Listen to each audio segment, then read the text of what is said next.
VolyaRadio. Slava Ukraini!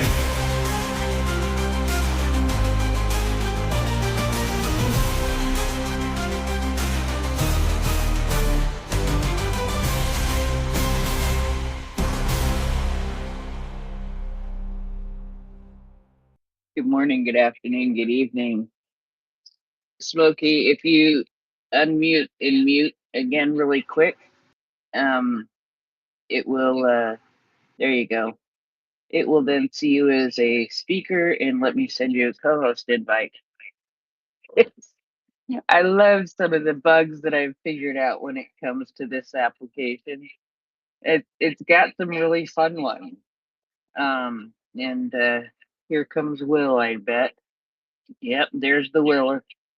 Let's see here. All right. I have an article that I'm going to go through, but I'm not going to go through it until after today's timestamp because I ran out of time to do that. But it's going to be a very inappropriate timestamp for the United States when I get to it. So yeah. By all means. Oh yeah. No, it's somebody sent me a an entire article about a survey having to do with the sexual habits of different states in the United States. So it's going to be fun. Like, oh dear. You know, how many times BDSM terms are searched for, you know, those kinds of things. So we'll see who's number one. And actually, I can already tell you, I will do this. I will include this one. And when I get to the timestamp. So let's go ahead and start the timestamp. And Smokey, I'm glad that you are very far away from the fire at this point. Yeah, I've got friends who are within about 1.5 kilometers of it. Oh, yeah, my brother lives about 100 miles from there.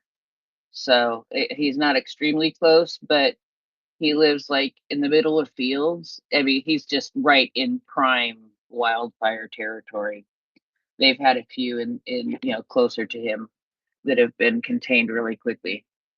And people don't know what we're So I'm going to need you, Yanks, to narrow that down a little bit because everybody I know who lives in the greater Pacific Northwest in America is at risk of a wildfire right now, it seems like, or choking from somebody else's smoke. Wildfire. Oh, go ahead, Smokey. My folks are in the Okanagan, which is like in Washington State. It's like slightly right of mid-center, up next to the Canadian border. It's about 100 kilometers west of Spokane. And what we're talking about is Spokane is basically being hit by a wildfire right now. There are actually homes in the greater Spokane area that are being burned down because the wildfire is, major evacuations in the Spokane area right now. And Spokane is in Northeast Washington. So yeah, it's not pretty.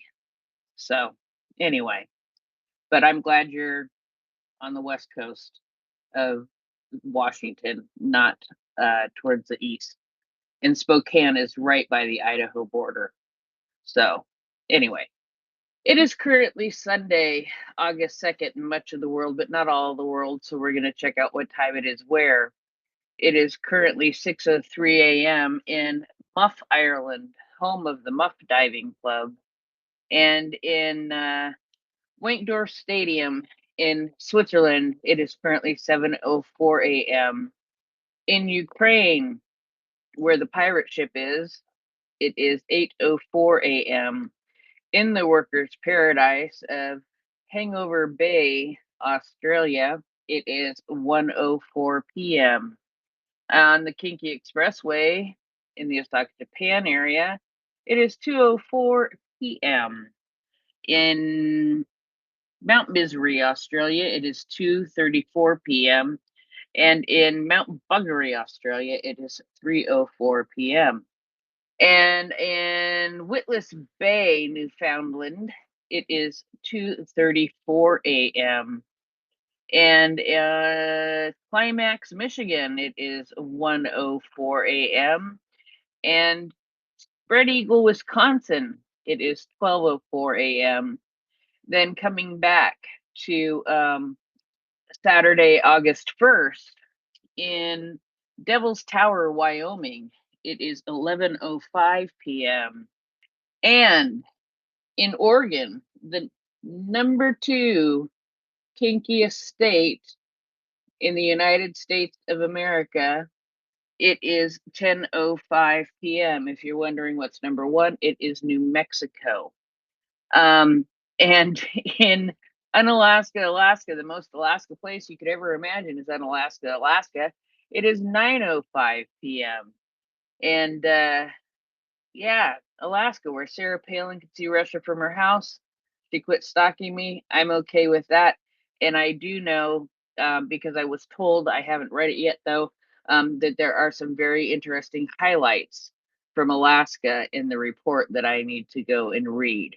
And so we will assign time zones, different things from this little report and from the survey, and enjoy getting a little giggle out of that every now and then. So Smokey, Will, it is good to see you. And I'm going to go get your report while you guys have a little chat and get ready for your segment. And there's business as usual.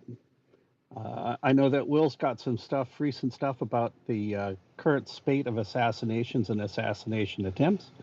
I've got stuff about global news and just sort of general summary of the last 36 hours events.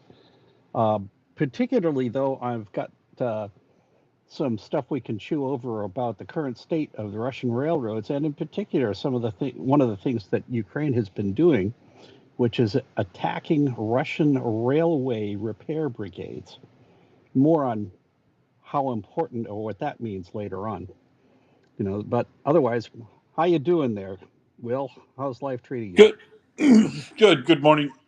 Good morning, Kyiv, to everybody who showed up and wants to talk about situation in the war in Russia's invasion of Ukraine. And yeah, we have lots of good stuff, as Jeff just outlined. Hope everybody is having a better day in Kiev today, because it looks like it's pretty light, a light day with regard to drones and missiles. They can't do them all that often, that many in a row. So we'll get a few days of respite, I guess, in the big cities, and we'll see what Russia's going to do next with ballistics, and I guess how far along the line we can get toward addressing the ballistics problem. Realistic means of addressing the ballistics missile problem for Kiev and the other major cities in Ukraine. We'll talk about that a bit more later too. But yeah, there have been an interesting. You might have missed it. There might have been a little spate of assassinations or assassination attempts today. Smokey. Well, one of the things that I noticed when you were asking me about what's going on near in the Sloviansk salient, and one of the things that I turned up there is that apparently the division commander for the 144th Motorized Rifle Brigade Division, apparently his transport apparently got smacked. He and his second in command apparently were traveling in something that ate a drone. Now, Yeah, that's one of them. That's one of the. I didn't talk about it the other day when I first heard of it happening from the Russians, but Chuck Fires now confirmed it through his sources. So I'd call that good enough for me. Polyakov and his deputy riding in that Tiger, which are very advanced, newest, fanciest armored transport for Russia. So they're few and far between. You see them with Chechens because they got thrown a bunch of them. Rosguardia, and when you see one this close to the front, it's a general officer or close to it. And Polyakov, I guess, is a colonel. But interesting thing about this guy and the guy in Moscow, Smokey, this guy Polyakov was involved in the torture and murders in Izium, and as of today, it looks like they may have got the other bloke who was involved. It was the commander of the forces north, which were involved in the massacre at Bucha. Redemption coming for both these guys. Indeed, it is. And,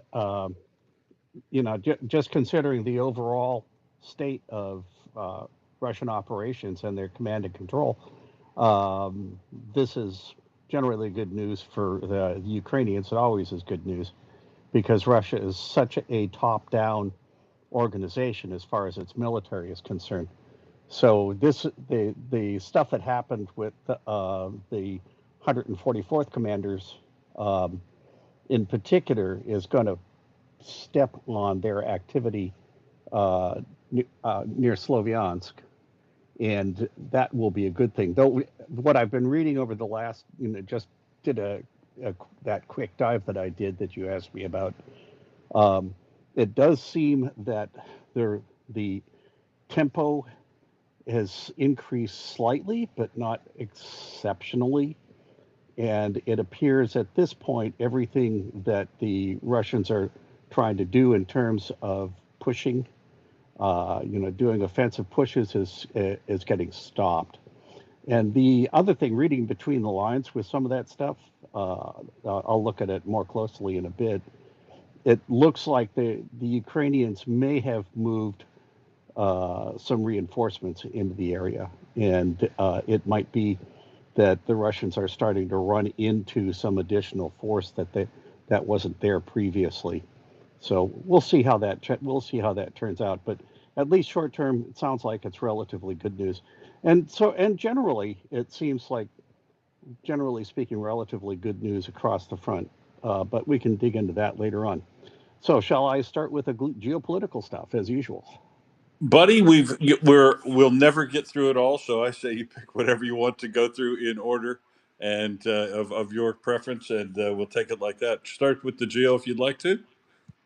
Well, I'm going to just breeze through the geopolitical stuff, and then we can go ahead and dive into the assassinations, and I'll talk about railroads because that could be fun. So at the top on my list is actually something that's interesting. Apparently, the Law and Justice Party in Poland, the largest opposition party, split after Kaczynski forced out the moderate faction led by former PM Mateusz Morawiecki. Morawiecki's group, held a policy conference in Warsaw to stake out a new political identity. So I'm not sure exactly what this means exactly, but that there is a split. The split is generally intensifying the competition for conservative Polish voters. And the far right has been leaning on anti-Ukrainian rhetoric. So the fragmentation, I think, is looked at a risk factor for continued Polish support, but it sounds more to me like it's the far right and the center splitting up, not something else. So, if anybody who's got more understanding of what's going on inside of Poland politically with that, I'd love to hear from them, because it just seems like there's a certain amount of instability. There's certain things going on, and certainly the fact that the Russians dropped a KH-101 into the middle of a field near Lublin over a few days ago can't be helping the anti-Ukrainian sentiment inside the country. To help the people are trying to be Russophiles or cozy up to Putin. So just generally, I hope that that indicates that we've got some problem for the far right inside of the Polish government. We've got probably also heard on this space, Trump cooled on the Patriot license. As I put it, we have another Trump taco. He's waffling over the idea of the proposed domestic Patriot production inside of Ukraine. And, this smacks of usual Trumpian crap where he is doing something and suddenly things will get better when he feels like his palms have been greased sufficiently. That's Well, kind of it's just a straight up a straight up lie, and or lying about and then lying about lying. Right? He's literally looked down the camera. It's on video. There's always video. He looked right down the camera and said it multiple times in other venues, but right down the camera and said, "Yeah, we're gonna give you those licenses for Patriots."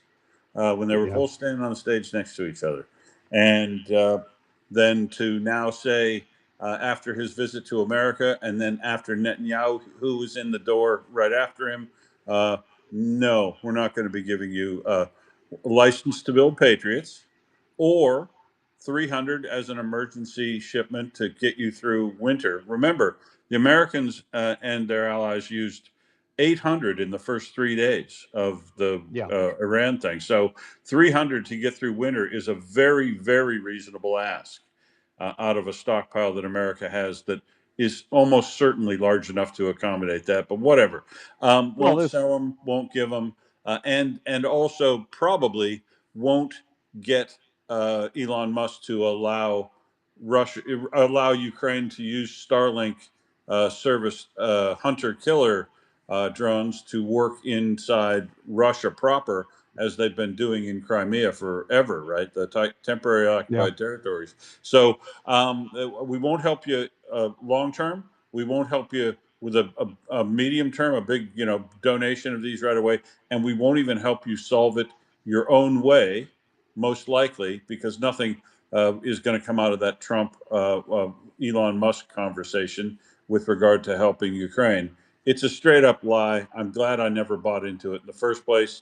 And I've always been, what I'll reiterate now, big on yes, let's absolutely develop the European ballistics coalition's lower cost, open source sort of approach to a ballistic missile defense for everybody, and run the Yanks out of the market.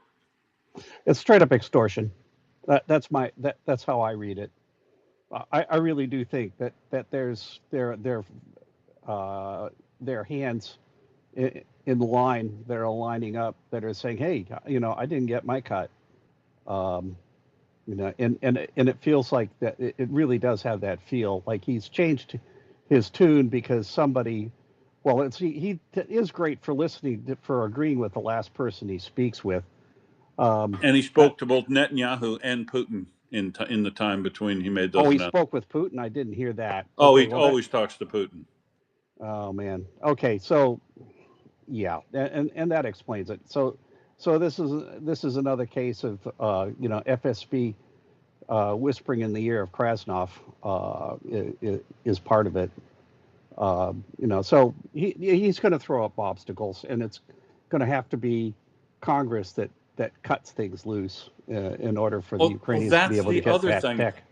That's the other thing I forgot. He's also announced. They also wrote the Defense Department, and I guess they wrote it down that they have no intention of spending the 400 million US dollars allocated by the Congress of the United States in law. The National Defense Authorization Act has no intention of providing that money in military aid to Ukraine, even though it is mandated by law to do so. So the executive branch just Yeah, picks and chooses which laws they're going to enforce these days, Smokey, apparently. and that will continue until um, the House and Senate find their backbones and actually take action to force the president into doing this. And really, the only means that they've got at their disposal is impeachment. So there are ways in which we're really stuck until after we see the composition of Congress after the election in November. So I'm kind of pessimistic, and I'm very much with you that the EU and Ukraine really need to pull their shit into a pile over this and come up with their own solutions, whether it's building on Iris-T or SAMP-T, any one of those systems, teaching meteors how to go after ballistics. I don't know. Um, that they're going to have to come up with something, because they're not going to be able to depend on patriots. Though there may be, here's the thing: is that it's not, it's still within the realm of possibility that some of the other European countries that have got patriots might release some of their stock to Ukraine, and I have a suspicion that's probably already going on. It's just being done quietly. But this is just, it's like a weeping sore, and it drives me absolutely apeshit to see my country doing this. But I just gotta say, you can't depend on us right now. As much as I would love to be able to, I can't push rope, and we won't be able to do anything until, like I say, Congress rediscovers its spine and its ethics. And once it does that, then we might see something. But we won't before then. Well, you would really think that you'd have people who would care about the role of the Constitution for the Congress, House, and Senate, and to not have them. That's why I framed it like that. That it's, if it's in a law, the executive doesn't get to choose which ones it executes. It simply executes all the laws as passed by Congress and signed by them. So it's there's They already aren't. checks and balances in it, and for then the president of the United States just to openly say, "I'm not going to obey the law." He's not going to obey the law on Epstein release. He's not going to obey if a person won't obey the law on the what you consider minor things, they'll absolutely won't obey the law on the things that Well, you find are critical. well, it's just a an absolute symptom of the utter, complete corruption that has overtaken this country. It really has. When you have the executive branch to be so blatantly able at will to defy Congress, to defy the House in particular, um, there's really what it really comes down to is that the best thing that Congress has right now, and the one thing that the Senate and the House could do, the Democrats in the Senate and the House could have a chance of doing, is just simply saying, no, you don't get any more money. Because that's one thing that Trump can't do, is he cannot raise taxes. He does not have the power of the purse. That lies specifically and explicitly with the House of Representatives. Right. So, So they can cut off supply if they win the House of Representatives. The yep, Democrats can. yep. But and yeah, force the issue, and I'd expect to see that. Let's hope they have both a large enough majority so that when they use that tool, he then is corrected and starts implementing the legislation. And but if he doesn't, and challenges and tries to attack back in some way on the House and Senate, then they've got to hope that there's people in, I guess, the U.S. Marshal Service and Secret Service that care about the Constitution. It's Yeah. beginning to be a bit murky about whether or not your Constitution order survives over there, and at the root of it is totally corruption, and it's hard to believe that moneyed interest would so be able to corrupt the American process as much as they have, that you would have a president this bad who could A, get elected, and B, get away with not following the law as passed by the House and Senate, and in many cases confirmed by the Supreme Court. So back We're, in your we're, box. we're, or we're, or we're or there's got to be some sort of political rebellion. Is it going to be this easy to turn America into an authoritarian dictatorship? we're not there yet. We are in danger of it unless we react, unless we act and we do things. And there are signs that there is, that the population it has had enough and is in the process of pushing back. But I don't want to dig too deeply into U.S. politics at this point. suffice to say, Agreed. Yeah. it's pretty painful, and there's not a lot chewing over it here that's going to do either Yeah, me. no. And What I wanted to punctuate, though, is that this president is never going to ever be any help to Ukraine. So don't even bring it up in the future. yeah, If something surprising happens physically that I didn't know about, and I later find out it had something to do, and that's the only way I'll ever accept this president doing anything for Ukraine. So uh, it, fool me 10,000 times, don't fool me again. yeah, pretty much. So Anyway, so they move on without support of the United States, and um, it's still doing very well with other countries. And what are the other international developments that are important overnight in the last couple of days, Smokey? well, let's see. Poland's received a concrete proposal from Kyiv on the MiG-29 transfers. So I don't know much of the detail about that, but it seems like there is at least there is some movement with that. So that Ukraine will be able to pick up some replacement equipment uh, to augment that fleet, which has been getting worked mercilessly over the last 4 years. Yeah, it's Um, pretty worn out, and these 16 airframes, I guess that it's going to get, I suggest might just be broken down in deep maintenance and parted out to help service the planes they've already got in the air. That was why the agreement broke down before that Poland was going to transfer these planes, but just as is, not do any of the depot level maintenance that was required on all of them, so that they could actually be flown.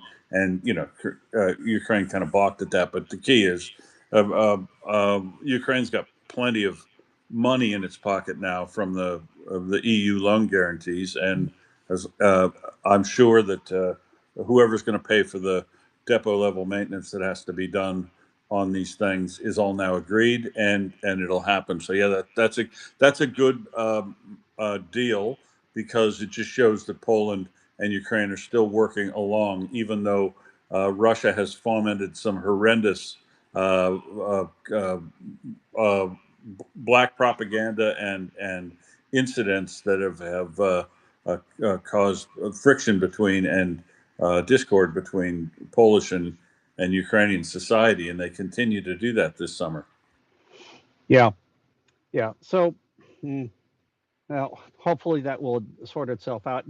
It might be they'll end up, like 50-50, getting, a half dozen flyable airframes and then the rest that they can either use to maintain the current fleet or possibly assemble a few more out of those parts and then continue to have spares. But yeah, we'll see.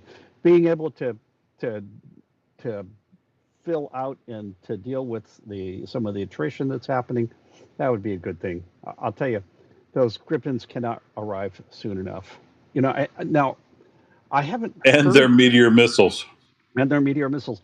Though the thing is, I remember that there was some discussion about more mirages, but I haven't heard anything in a while. Have you heard anything about France releasing more mirages to Ukraine? Uh, Or I have not. Um, all I heard about was that there was some discussion and maybe approval of them going to use a large portion of their current loan guarantee to pre-purchase the Rafales. yeah, But delivery, I don't know about them or 2000s. yeah, I suspect a few years down the road we're going to see the Ukrainian Air Force is going to be divided pretty evenly between Gripens, F-16s, and Rafales. At least that's the sense that I get. That at least that's the way that I would do it. I'd be retiring all the older Soviet era, Russian era airframes pretty much as fast as I could get other replacements in and pilots trained up. So Yeah, they'll literally be at risk of falling apart in the air. These yeah, these airframes have just been so worked over and used so much that they've got to be a risk to fly at this point. yeah. So sort of more local to Ukraine. Apparently, a governance story. The new CIC Drupati ordered uh, assault regiments to halt recruitment, or at least a couple of them. And Yeah, this will be Scalia, the 155th. This is a really good instantaneous reform. yeah, so and apparently I get from what I gather from the cursory reading that I did of it, that the assault regiments were getting a disproportionate uh, percentage of The recruits and the conscripts, recruits. yep. And so that's apparently and it's been affecting the readiness level of a bunch of the other units, and so they're in the process of now of trying to even that out.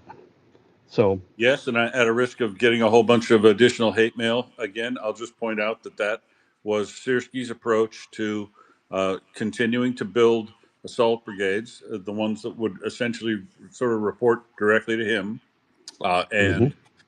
and and other units were restricted from getting recruits and conscripts, and they were flowing into the assault units. This is why the next appropriate reform is to stop these people taking any recruits as they've just done, and then through the evaluation break up this scala amongst all the existing air assault brigades they've already got that are doing that are producing such good results. Fill out the cores that they defined they were going to make, and stop building and eliminate these tiny units which are undermanned and never going to fill out to be a full core. Just rectify the rest of the reforms defined in shifting to the core structure, um, and eliminate the units that don't fit in that approach, as the first step toward filling out the units. I've talked about that, unfortunately, for Jennie had to sit through about 40 minutes of that yesterday. Ah, But in the process, I obviously made some Siersky people very angry in my comments, and I appreciate your view. But I think we can see what has been going on here, and I remain. What it's not wasn't my decision to make. Don't really. I don't have a dog personally in the fight whether or not Fedorov comes back, um, but the Siersky decision is looking more and more and more as I look at it as a good decision to make.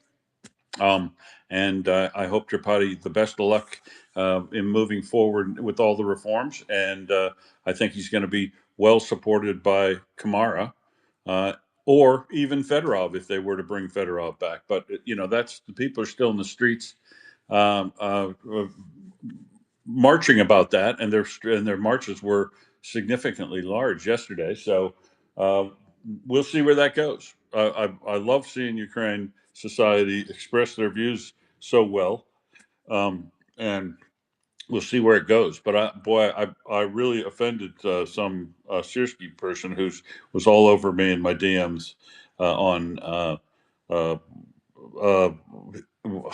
all the mistakes I was making, and I just don't think I've made that many. So we'll carry on. well, it's out of our hands anyway, and frankly, no, I'm going to trust Drupati and his sense of what needs to happen. And one of the things that really has struck me is that they have not built up any kind of strategic reserve. Um, and that they've been that while they have stopped and they've got minor offensive activity, and while they have stopped the Russian advance in a lot of places, um, they haven't done it in a way that permits them to deliver a counterpunch.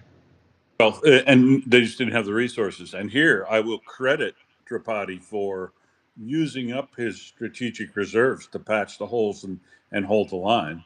Um, Yeah, but you're right. When he went to start building reserve units, he started building this one big unit that was going to report directly to him, and it's just too much micromanagement.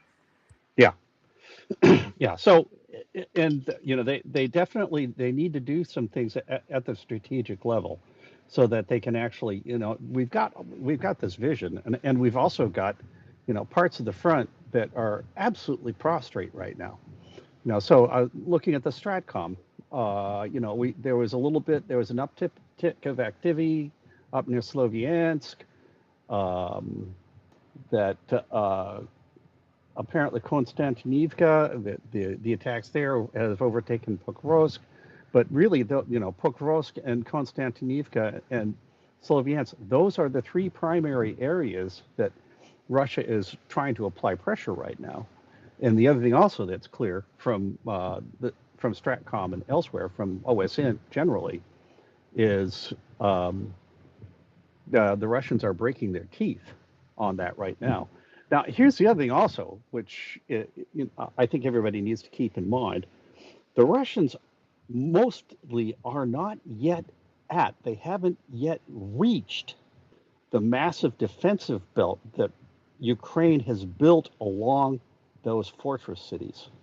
They haven't But they are yet getting reached it. dangerously close to it at Sloviansk, which is why I continue to be Yeah, asking questions about there. And that, they've got infiltrators there. So if they've got infiltrators, essentially they need to be able to fully 100% capable monitor and kill anything that tries to well, cross that gray zone, well, they, or put those guys back, because well, they, it's causing them problem.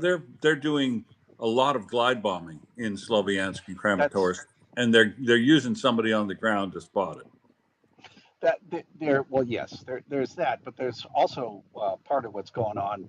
It just simply is just the sheer scale of it. It's like something like 250 sorties a day with those things.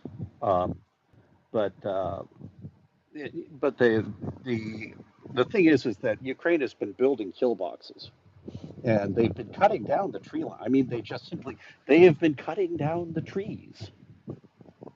So they've been pretty much. It's like clearing the fields on in front of the castle, so to speak. So they've been taking away places where infantry can hide, and which is going to. So even if they get to some of these villages that are kind of like on the approaches to the defenses there, they're going to have a hell of a time crossing that ground. And the types of defenses that they're doing, they're multi-layered, they're anti-tank ditches, berms, razor wire, minefields. I mean, just end to end, like 150, 200 kilometers of this stuff that they've built.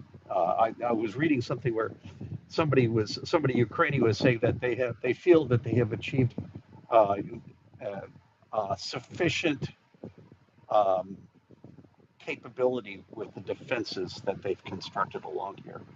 So Right, and that it is the engineering standard of what they've done is far and superior yeah, to the Surovikin line. But the key at the end of the day is, Smokey, you still got to have pickets yeah, along your defensive lines, no matter how yeah. good they are, because if they're not observed, they're not there. If they're not observed, the rats will get in and start making holes.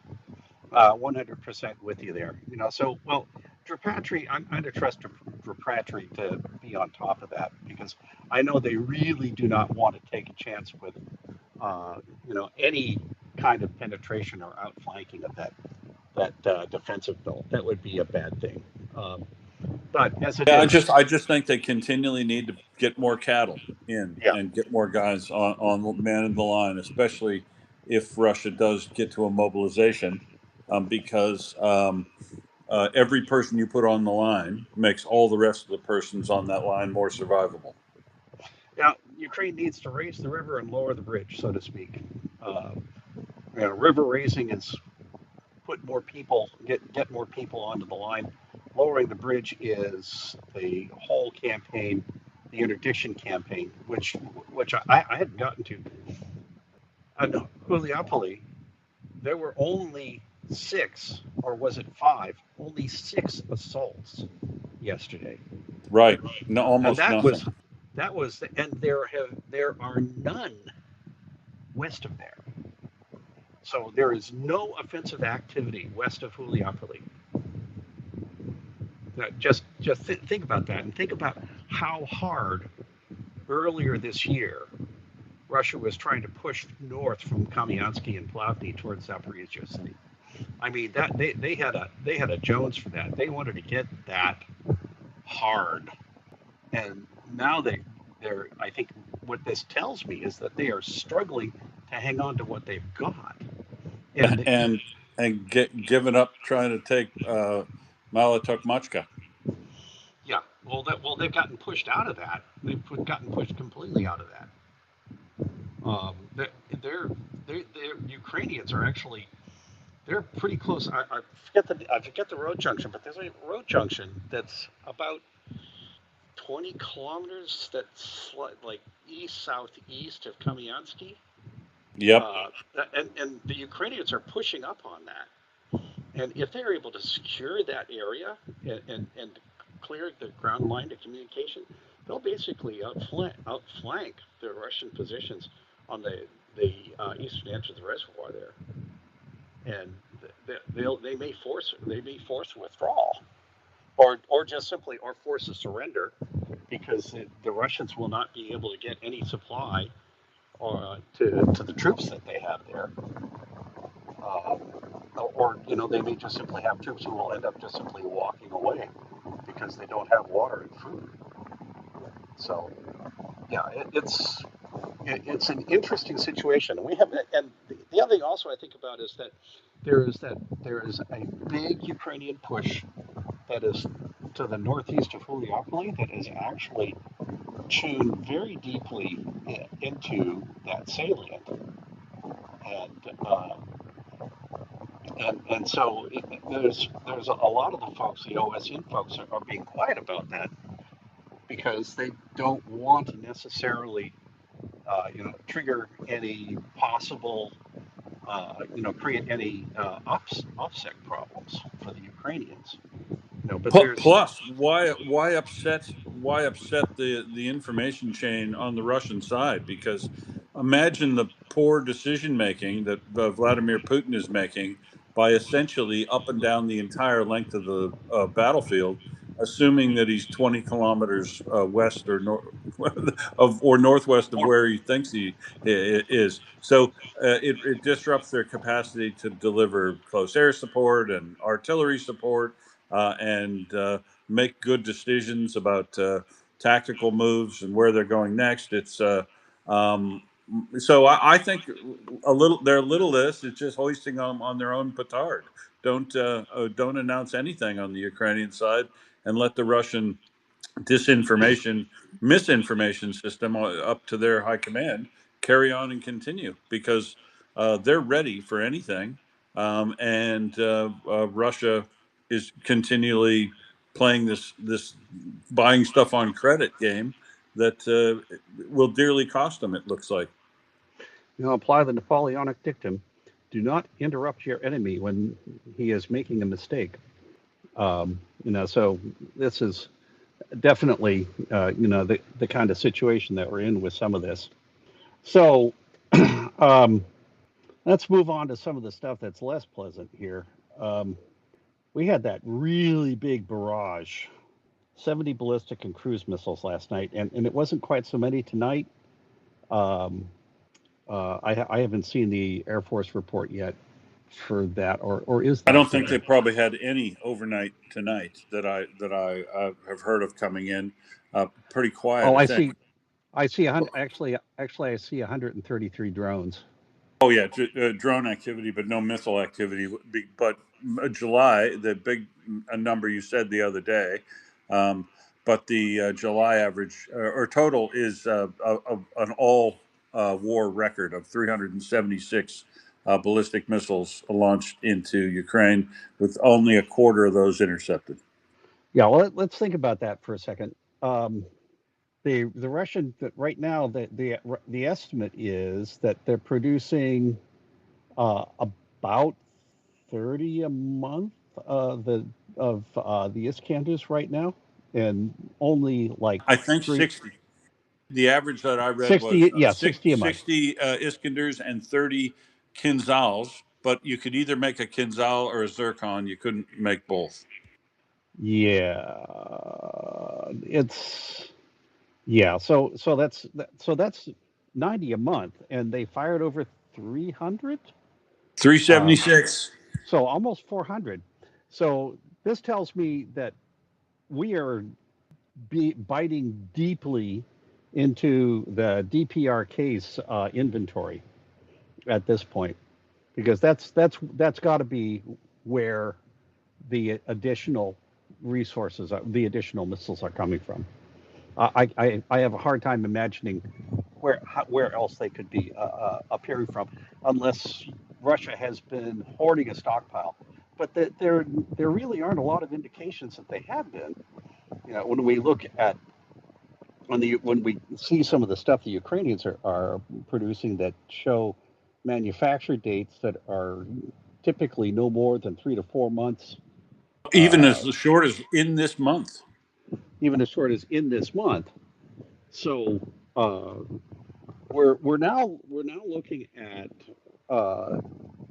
the North Koreans being fully and completely involved in this, and getting basically the Russians are paying them for their missiles. I think at this point, they're paying the Russians for their missiles. They're paying the Russians. No, excuse me. The Russians are paying them for their missiles, and the Russians are paying them for their artillery as well, because there's a lot of it. We went past the total numbers of artillery that Russia had active and in its reserves over a year ago. And we are still looking at Ukrainians reporting between 30 to as many as like 80 or 90 a month that they are tagging with drones. Now, some of those may just simply be damaged and maybe just simply be maintenance casualties. They get sent off, they get pulled out, they get sent off to get repaired, and then they get sent back to the battlefield. But the thing is that there's still, that's got to have, a significant impact on their readiness. And I imagine that we're probably also losing artillery, more experienced artillery crews. The other thing also, though, that I seem to recall from the loss numbers, is the types of systems that are being taken out at this point. There's a higher proportion of 122 millimeter than there was previously, and some of the older 130 millimeter, as well as like the long range mortars and stuff like that. So some of it is that just simply the 152 millimeter and 203 millimeter stuff is being kind of carefully preserved, or is just simply gone, and that a lot of what we're seeing is just stuff that's really short range. Well, they still daily and continue to take out big numbers of armor, 40, 30, 60, or not armor, but artillery. It's Yeah, surprising that they're still harvesting as much as they are. yeah, and I'm not sure really what that's about, but increasingly, though, it does seem like it is older. There is a lot more towed artillery. There isn't anywhere near as much of the motorized stuff. I don't know what their what their production rate is on the Mistas. I don't think it's very high. Is it possibly those drones, the mid-range strike drones, finding targets of opportunity when they don't find what they're looking for in their original hunting? If you're hunting trucks or trains and you don't find one that's any good, and you're going to run out of fuel, but you saw an artillery piece installation back there, do you think that might be what's going on? Maybe, but the thing is that what is going to be hitting Because the with artillery. activity so low, with activity being low and concentrated, you'd think you'd know where everything was at, that they would move all their artillery back far enough so that it couldn't get hit, with counter artillery fire. So it's got to be being hunted in the mid-range on purpose or as targets of opportunity. Well, the thing is that 122 millimeter is going to have to be, in order to be effective to hit the places the Russians need it to hit, it's going to have to be within 10 to 15 kilometers of the zero line. Right, so they're still putting a lot of it at risk. So it has to be at risk, and even the 152 millimeter, that has to be at the least. It can't be more than 20 kilometers away from the zero line. And that really puts those units in not quite, but almost danger close for the tactical FPVs that Ukraine is running. So Yeah, there's yes, it does. so they don't necessarily need to have the mid-range drones for that, and because there's a lot of kit that is up at the front that all those locations are easily in range of. And I'm imagining that the Ukrainian counter battery stuff that they've got is probably, their battlefield awareness system is plotting where those things are shooting from, and then there are drones dashing about, looking around to catch them either before they pulled up and started moving, or catching them on the road before they have a chance really to get to a new hidden firing position. So it's not a good time to be a Russian artilleryman. I'm pretty sure of that. And though they still have, the thing is, though, they're still sitting on these gargantuan piles of old shells. That said, they're still, though it's close to, the Ukrainians apparently have close to artillery parity at this point. So the You'd rate, think so, just from not using it in combination with it being knocked out so readily. yeah. So and it is still an important arm, because we're still talking. We're talking about something like 50 to 70, depending on the tide of the tide, the phase of the mode, whatever, of what's being chewed up that's being chewed up by drones. Your artillery is still dealing a significant chunk of damage. Either way. Yeah. A whole bunch. A salvo of large explosions delivered relatively precisely is still very valuable on the battlefield, Yeah, especially if like you're up close. If it's mortars that come in straight down, yeah. very very valuable. But and they do have a lot of shells, but I think they're using a fair number of those too. You would think, as first person drone explosive warheads. Um, Yeah. but they do still have an absolute scads mountain of artillery shells, I imagine, to work from. Well, they, I think the artillery parity is coming more from the fact that with the drones, most artillery pieces being hunted down and killed probably by first-person drones, that Russia has less firing pieces, even though it has more ammo, and the parity then comes into play that way. yeah, yeah. Uh, but that still, unfortunately, doesn't do much for us as far as the ballistic missiles are concerned. And it really, that that almost 400 number. Uh, I'm going to be interested to see whether that goes up. I'm not sure it can.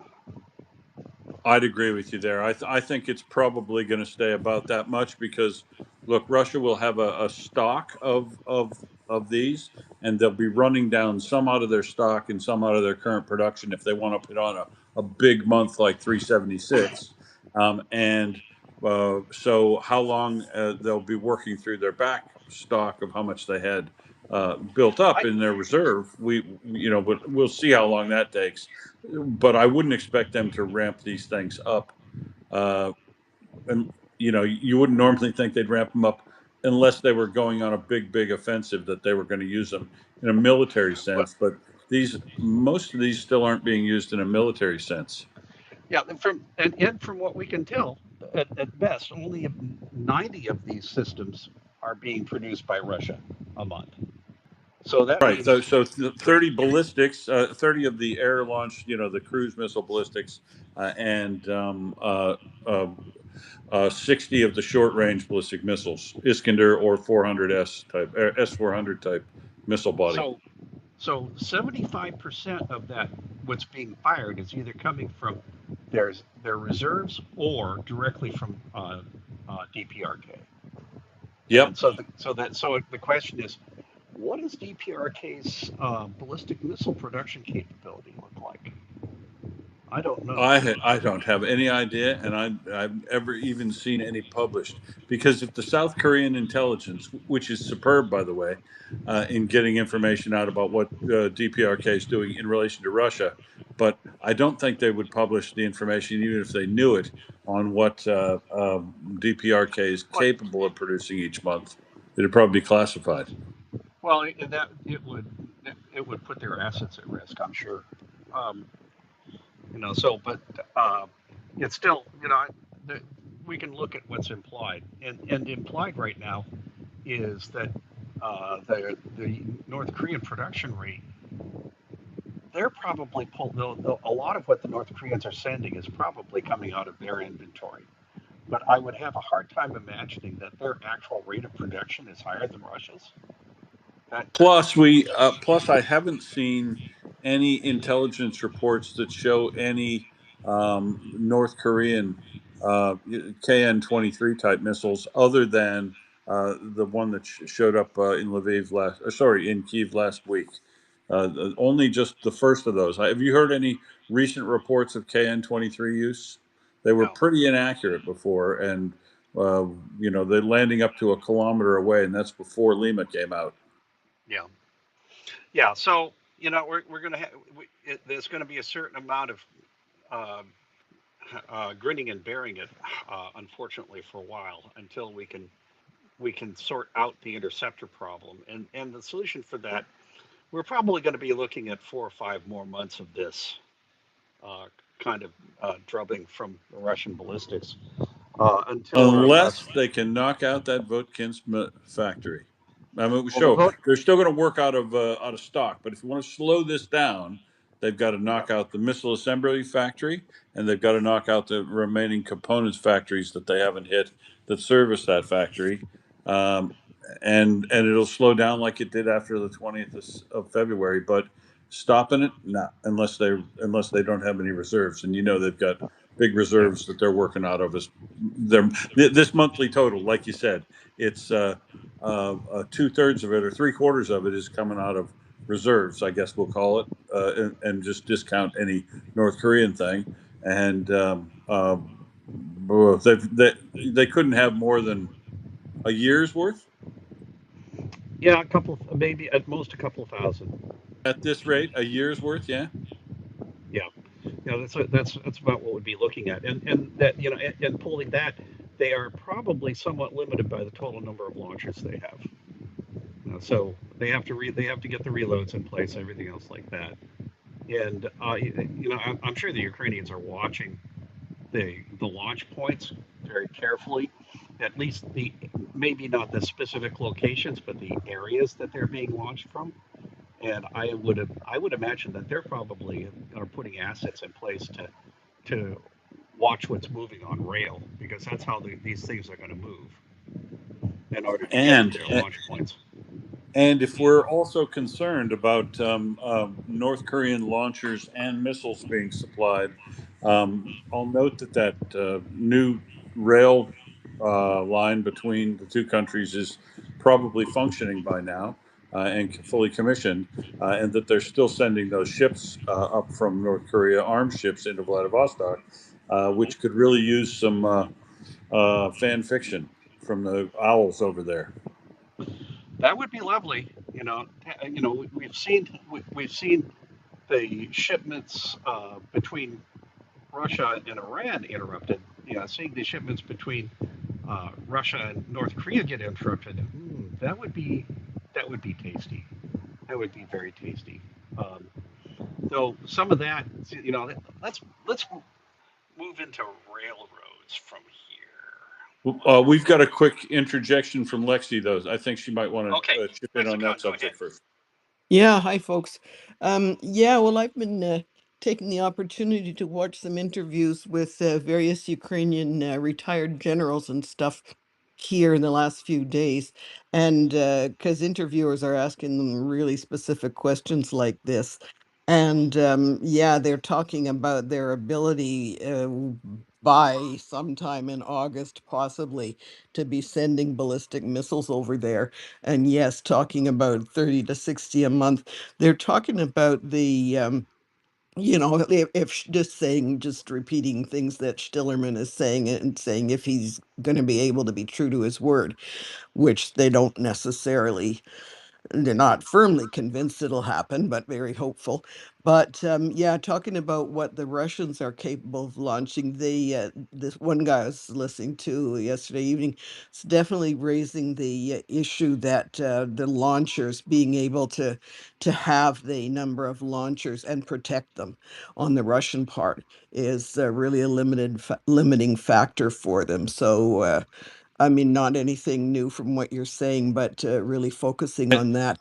And also And the reason why they hit that Volgograd factory where they make the TELs for the mhm, various missile mhm. systems.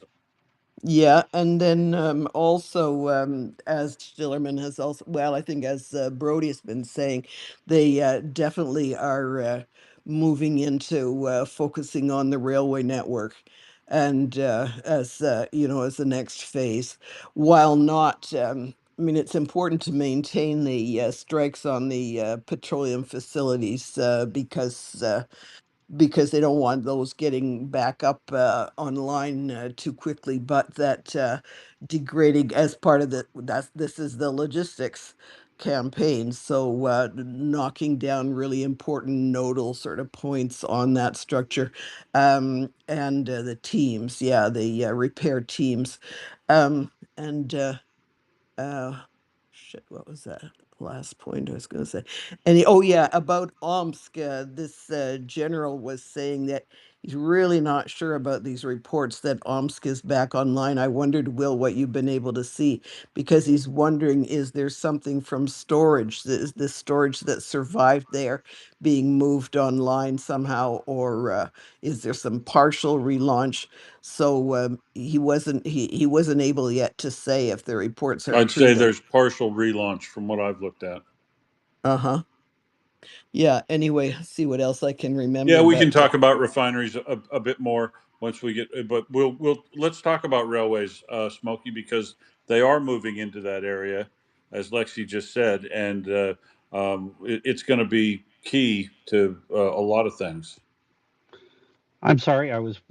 That's okay. Let's go. Let's go on to rail because it's important. You were just starting on rail.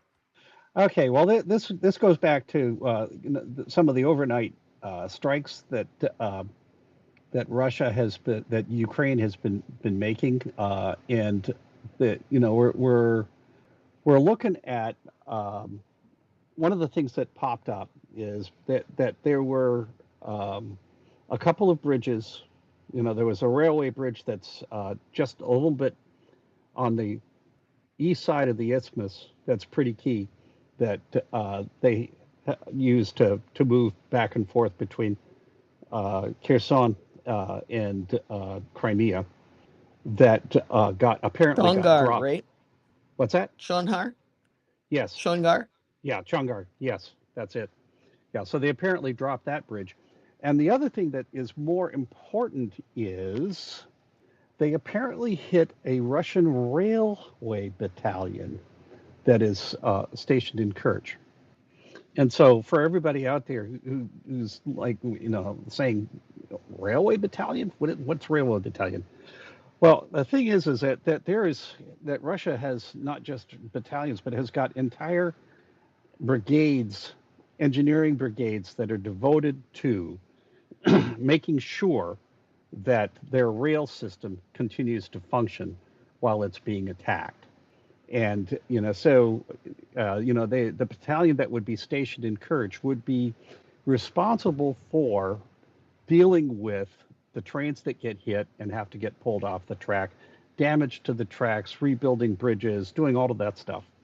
And so what it turns out is that this particular repair unit has actually been hit 4 times in the last 6 weeks.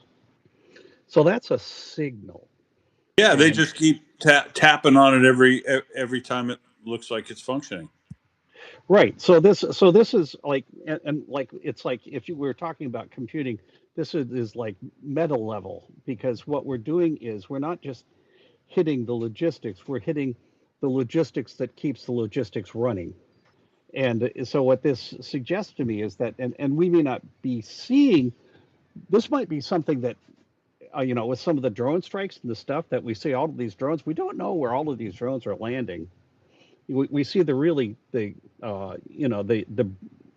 sensational stuff, stuff like the refineries and, and things like that, or, the latest Wildberries bonfire. But I'm wondering whether there's actually some of these drones are actually going after some of these secondary units or their depots, their provisioning points. Definitely, Because definitely. That's why I thought we were going after one of those earlier today, because as you said the latest Russian wildberry strike. I just put up in the nest the latest Russian wildberry strike, yeah, and it's at Novosakino, and it might fit the bill. yeah, yeah. So there was apparently a Ukrainian analyst piece that spells out the logic that hitting the repair unit compounds every future strike on a track bed, because these are the people, this is the equipment that is used to keep the line running. Yeah, And if and remember early in the war when we were talking about trying to knock out that line going down the Sea of Azov, and we were talking to the railway people. This is way back in Maria Report days, talking to Peter Hedderly, and he said, "Yeah, you can knock out the line, but they'll have that fixed in a couple of weeks because they got these U-boot. Yep. Railways are part of the military, and they got these units that go around and do that." We were looking at that, going, "Yeah, that's you." So Ukraine goes, "That's okay. We'll just target those units." Well, I do recall in the last month and a half, I think, seeing pictures of drone strikes on rail repair equipment. In Yeah, remember particular, that? that Remember that very rare rail crane based it system was that's set up on the train in it was Voronezh that the Atesh guys are not, burned down. well, I think there was one near Drzankoy as well. Right. Uh, Well, I think it was actually Black Spark, but it was okay, definitely in Voronezh, and it was a mobile crane unit yeah, on a train. yeah, and those are not that common, and those are pretty critical to being able to clear tracks. So you hit when you hit one of these trains, you like. I'm still interested in finding out what happened with that one train where the drone apparently punctured a tank car and then proceeded to spill 100 tons Yeah, they of kept burning moving. fuel Uh, along multiple kilometers of track. What kind of effect that had on that line. because uh, actually it's 1,100 tons. Dear God. So yeah, so you've got this monstrous amount of fuel that is being trailed behind the car, that is it's frying the cars behind the one that was hit. It's frying the tracks, it's frying the ties. The tracks, you don't want to subject tracks like that to unpleasant levels of Not thermal if you're using stress. wood sleepers. Well, they're absolutely going to be using wood sleepers for the most part. This is Russia, and the other thing also is that you're going to be you're essentially you're heat treating the track to actually make it less rigid when you heat it and then cool it. So you're increasing your risk of derailment, just all sorts of stuff. But anyway, I was just really pleased to see that train trailing a long, steady line of flame behind it as it continued to blithely motor along whatever section of track it was on. So, but anyway, back to these units. Um, so you've got these are essential for clearing uh, derailments, places where you've actually hit an engine and you can't move it. You've got to get it off. You got to get it off the track, or damaged rolling stock, whatever. And it's also essential to actually to they've got the equipment for, like, pulling up the ties and and relaying track, in places where it's gotten chewed up because of a derailment or explosion, and also rebridging. They've got Yeah. The immense utility of being able to have a little flat car with multiple cranes on it that can lift the rail into place, lift Yep. sleepers, lift rail around the side, move, just manage the logistics of it, and a skilled crew who knew how to use all that. Mhm. You could build railway line and repair where down into the sleepers and everything. You could repair a railway line Yeah. as long as you had a couple of like bulldozers along or bucket loaders. You could probably rebuild all the ballast and everything underneath it too. So it's interesting to me that Russia has always maintained these railway forces as part of its military but Well, it makes sense when you look at it. yeah.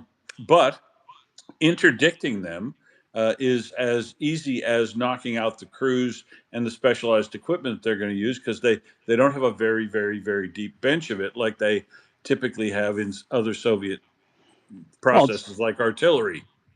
it's only 2 or 3 brigades. So and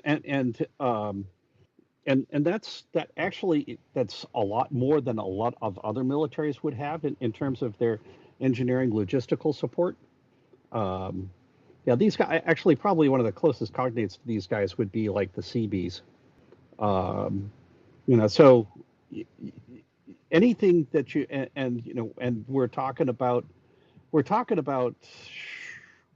if they are able to reduce 1 battalion, that's probably right there. That's 15% of their overall capability. And you got to think that these folks are also going to be spread out, because the other things also that they're doing is they're dealing with switching, they're dealing with signaling, they're dealing with everything else that's involved in keeping the line running. So so we hear about the sabotage on signal boxes. These guys are the ones who have to go out and replace that, make sure it's working. And I'm sure that sort of thing is spreading, because it's essential. It's a core feature of what Ukraine needs to do in order to step on Russia's economic oxygen hose, as well as their military logistics.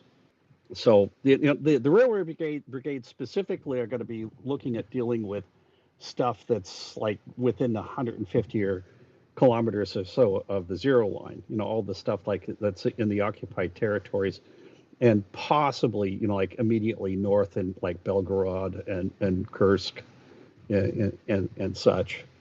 Outside of that, it's going to be their regular rail system folks who are going to be probably managing that.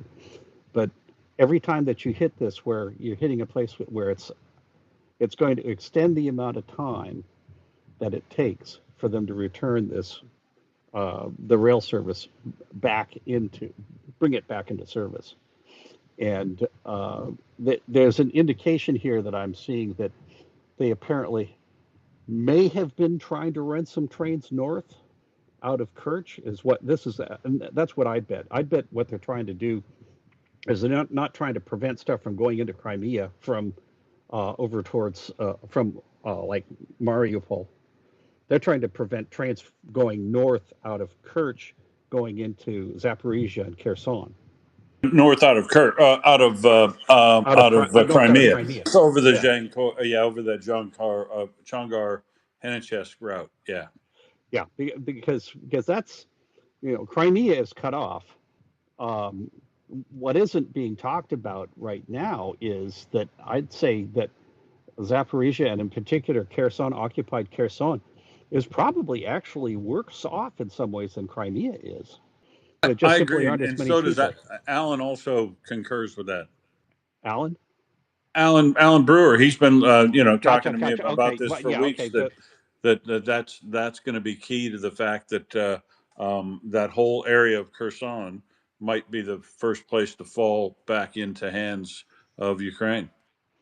Yeah, well, it's Kherson, Zaporizhia. Yeah, there's it's still, I think, anything like that, I think is still a couple months away, because I still think that Ukraine is waiting for the real pain to really set in deep in the Russian formations that they have deployed there. But from the other thing also, though, I understand, is they've actually been pulling units out of the south and moving them to other places. I should check the OSINT stuff about what units are deployed where, and see if that's changed from some of the stuff that I did earlier. I've got some notes from a while back, and see if they've actually thinned those out. My suspicion is they probably have, just simply because they can't. They need to have less there so that they don't have as much of a supply requirement. But I think we may have seen the last of any significant offensive activity in the South as a consequence of the stuff that's going on right now. Yeah, and Hoffman or Michael Kaufman just came back from a big trip over up and down the line in Ukraine, and said it talked about the mid-range strike campaign and how what effect that was having on supply, and how it'll be hard to see an effect, and the effect will take a long time to happen, probably because it's not really supply intensive to run these guys of 2s and 3s up in these little sort of recon flag waving ceremonies, supported with a drone, or if they get killed, you just send another one, and to try to do this infiltration thing. So it's not really heavily supply intensive, but in the autumn, when things are clearer, there's less cover, it's going to become a problem, and in winter, it's going to become exceptionally a problem. Supply, even if it carries on to that length, because everything runs on electricity, being batteries, everything, comms, everything needs a battery, which needs a generator, which needs diesel or gasoline. It is going to become critical when we see the first frost. That's my bet. My bet is because they also for comfort heating, yeah. So we see the first frost, and that's going to be the point at which we're going to could potentially start seeing more environmental casualties with the Russians. And this is also friction on their readiness and their manpower, which isn't going to show up in the MOD report. It's like the MOD report also probably isn't showing the Russian disease casualties, which I'm sure they were having problems with stuff like typhus and dysentery before. A couple of years ago. I can scarcely imagine what they're wrestling with now, and that's all stuff that we really don't have any insight into, because the Russians certainly aren't talking about it. But I imagine, and if you cut down on the amount of food that they're able to get, and their water, because there are a lot of these places that they actually need to bring the water in because the water supply isn't necessarily safe, or it's non-existent, especially in places where the destruction of the reservoir means that you've got no irrigation, and no power means you've got no wells, and no public and no public water being pumped. So I'm it's going to get we get into the end of September, and I think it starts looking really grim for the Russians in these areas that are especially isolated. And and that might and it might be that we maybe no summer offensive, maybe we'll see a fall offensive. I don't know. It's going to depend on the state of readiness that the Russians have at that point, and whether or not Ukraine thinks it's worth the risk to actually try to exploit that weakness. We'll see.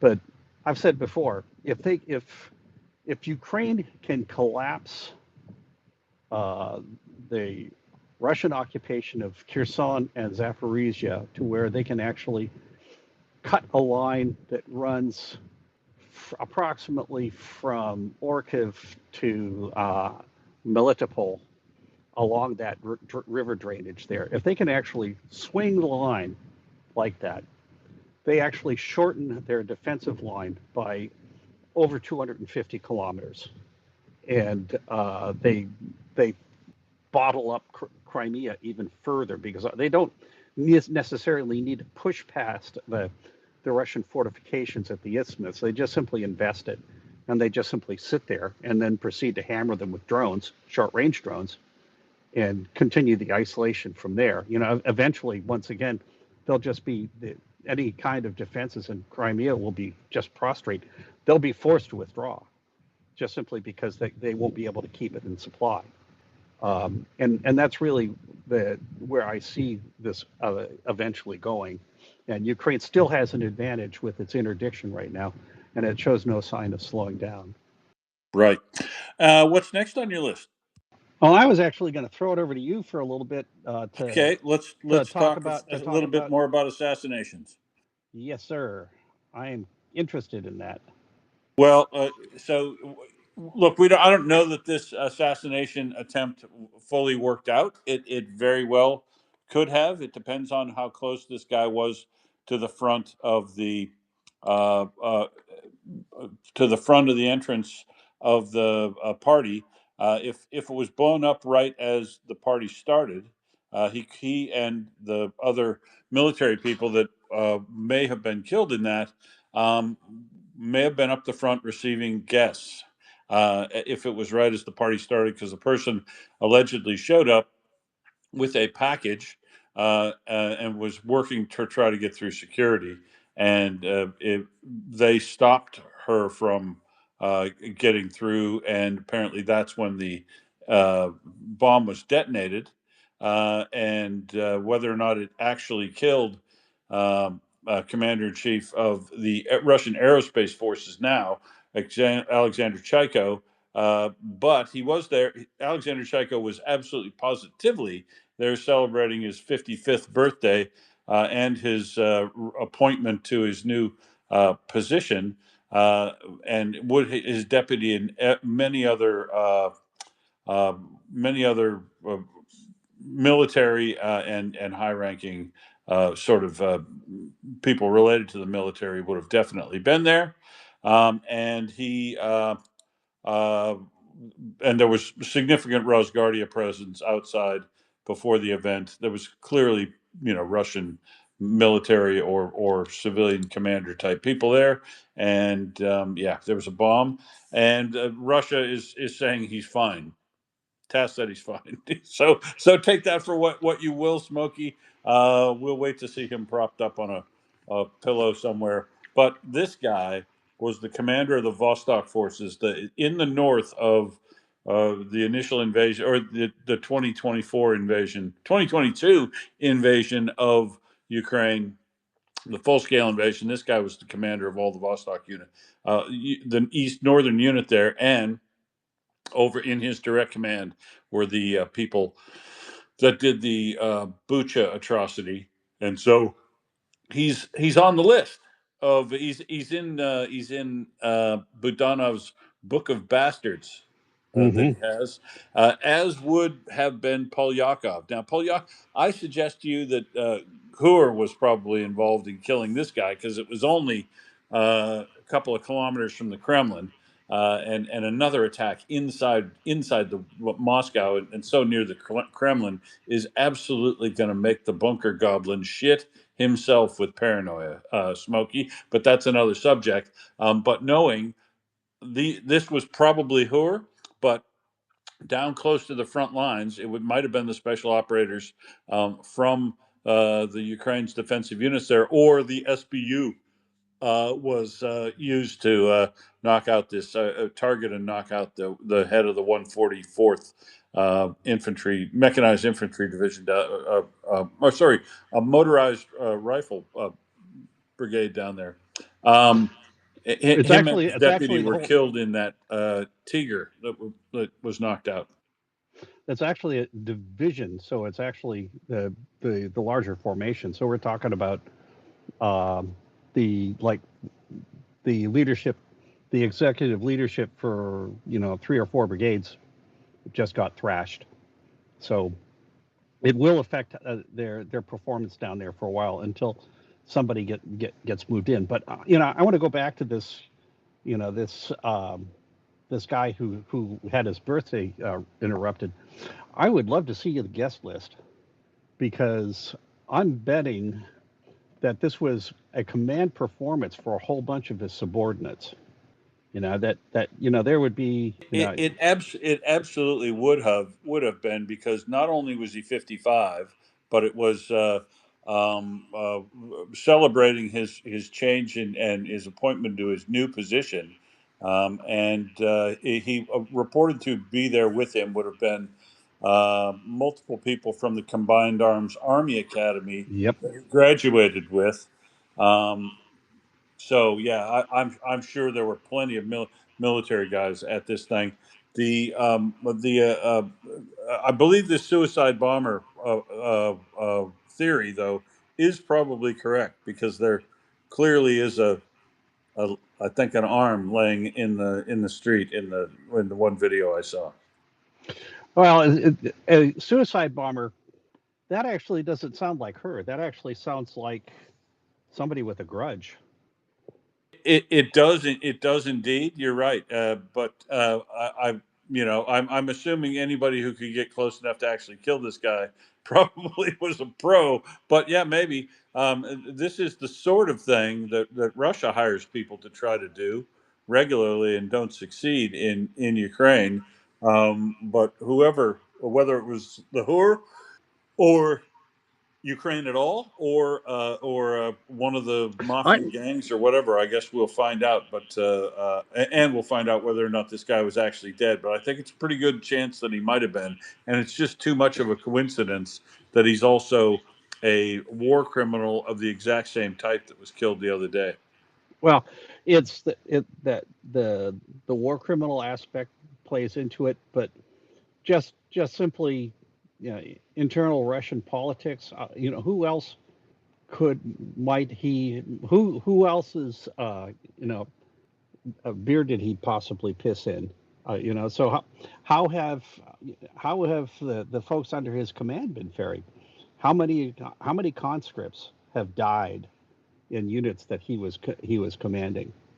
Well, yeah, the list of persons of interest is extensive. Yeah, there's, especially with the rising dissatisfaction with the rising awareness of the meat grinder that this war has turned into, and people becoming increasingly disenfranchised and disenchanted, and legitimately suffering directly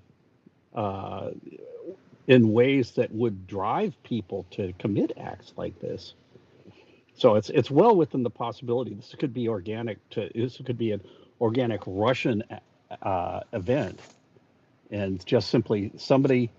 And think about it also is that you've got all these returning injured soldiers, and all the people who are also returning from the front, who are filtering out and and taking taking hardware with them, explosives, grenades, weapons, in some cases some fairly heavy weapons. I can see soldiers walking off with a whole bunch of Well, there's plenty uh, of grenades well instances we've seen inside Russia. well C4 equivalent, Russian C4 equivalent, TNT, just simply them walking away with a bunch of high explosives, that on the black market, that's worth money. I mean, serious money. Well, this bomb, you can see in the photographs of all the shrapnel damage done on that balcony, was reported to be of about the blast equivalent of 1 kilogram of explosives. So it's a big bomb, a big IED. Yeah, yeah. It's like that's on kind of in the same kind of scale as like some of the bombings that have happened in this country. It's like one of the things that people discovered, sadly, that Those pressure cooker bombs. pressure cooker bombs. Yeah, exactly. Though that if only 1 kilogram, uh, that suggests to me that it was actually a bit smaller than that. But whatever it was, if it was at 1 kilogram of high explosive, it means that they had a lot of junk wrapped around it for it to basically chew things up as badly as apparently it did.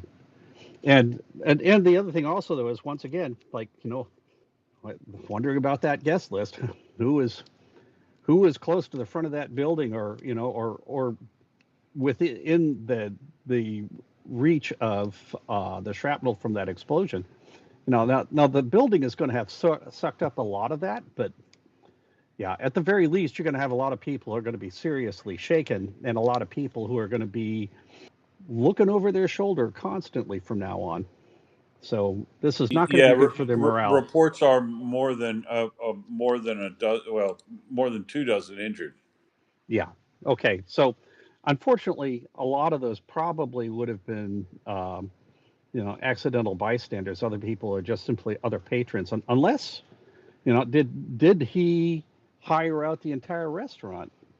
I'm thinking that he. I think they had hired out that whole room of the restaurant that led out onto the terrace, the balcony area, the terrace area. It looks like to me. Yeah, It was the ball. It's the ballroom that's on the front of the building, down at the front of that restaurant. It's a big hotel, big complex, and it's in one of the arms that's down out the front. And they had the whole ballroom with a stage set up at one end, and then the explosion occurred near the exit out onto the atrium area, which looks like it was the receiving sort of area for the party. Yeah, and so distinctly unpleasant for anybody who was probably within 30 meters of where the bomb went off. Yeah, because that's actually 1 kilogram with lots of fragmentation in it. That sounds like a claymore. Well, remember, I'll tell you, here's the other coincidence. Remember looking at the SBU photos and mentioning the term pressure cooker bomb maybe a week or 2 weeks ago in the back channels, where we were talking about an arrest by them of somebody trying to do the same sort of thing, but being caught well before they exploded the thing. This makes me think. Well, I guess it still doesn't narrow it down, because it's obviously a tool that the Russian mafia might employ, because their Russian GRU employs it. But it also might be the same thing that Ukraine caught them trying to do this to a Ukrainian officer. And so they said, fuck you, we're going to do it to one of your officers and leave your own signature there. Yeah. Yeah, imitate. It's nothing wrong with it. But it looks just like that one we were looking at in the back channel the other day. About the size, shape, a kilogram in weight inside a thing with a lot of taped on nuts and bolts, nuts. Sorry, on the outside of a steel pressure cooker, and could easily then conceal that in a gift box that looked like a present. And when they were challenged, this might not have been a suicide bomber. This might have been just a courier bomber that was being set off remotely. But when she was challenged, either she or somebody remotely who was observing set off the bomb and killed and injured all the people close to the front. Well, more like that, please. So yeah, especially if they got Chaiko, we'll keep an eye on that closely to see if we can confirm that. Now, Smokey, the other thing I wanted to mention, it meant I should have covered it after the U.S. international stuff, but Ukraine has come across. The part of the deal was Ukraine's going to go get involved and set up this joint development and testing sort of laboratory for drone fighting and drone defense, and donate about 9,000 Ukrainian drones to to the laboratory and get started on that joint development with the United States. And America was going to sign off on letting them build their own Patriots. But I'll just note that even though the Trump welched on his part of the deal, Ukraine's followed through on their part of the deal and has delivered the first 2,000 of those drones to that from F drones to the that joint venture laboratory they're setting up. Yeah, I read that. So that the first tranche of 2,000 arrived, and man, and as far as I'm concerned, that stuff can't happen fast enough, because there are exactly count them, two military organizations in the world that really know how to run drones. Though I suppose you might be able to say the Iranians have some expertise, but they don't Yeah, have you'd have to say But and frankly, Hezbollah and Hamas. that's not as much, though. The No. Hezbollah, But they have some expertise in using them.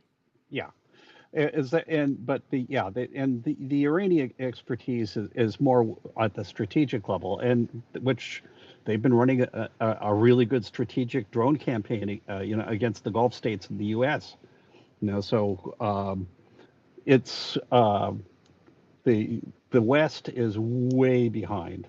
The U.S. military is way behind, and I think anybody who is still in the U.S. military worth their salt is painfully aware of just how vulnerable we are. Yeah, I think the U.S. drone forces number 16,000 was the number of drones that America operates, Yeah, and Ukraine fields that many one-way attack killer kamikaze drones a day, or yeah, sorry, fields that many a month. yeah. So it's and there are ways in which that for the military, the way that it exists right now is that you can't really inventory drones, at least not if you do, you're going to have to make it possible to swap out the electronics, because that's one piece where the everything about drones is just evolving. It's changing so rapidly, so quickly. So I could see you building a standard body, a standard drone type, and then just setting it up so it's modular, so that you can plug the control systems in and out. You'd have to, because the electronics that you build this week may not work effectively next month. It's because that's how fast some of this stuff is moving.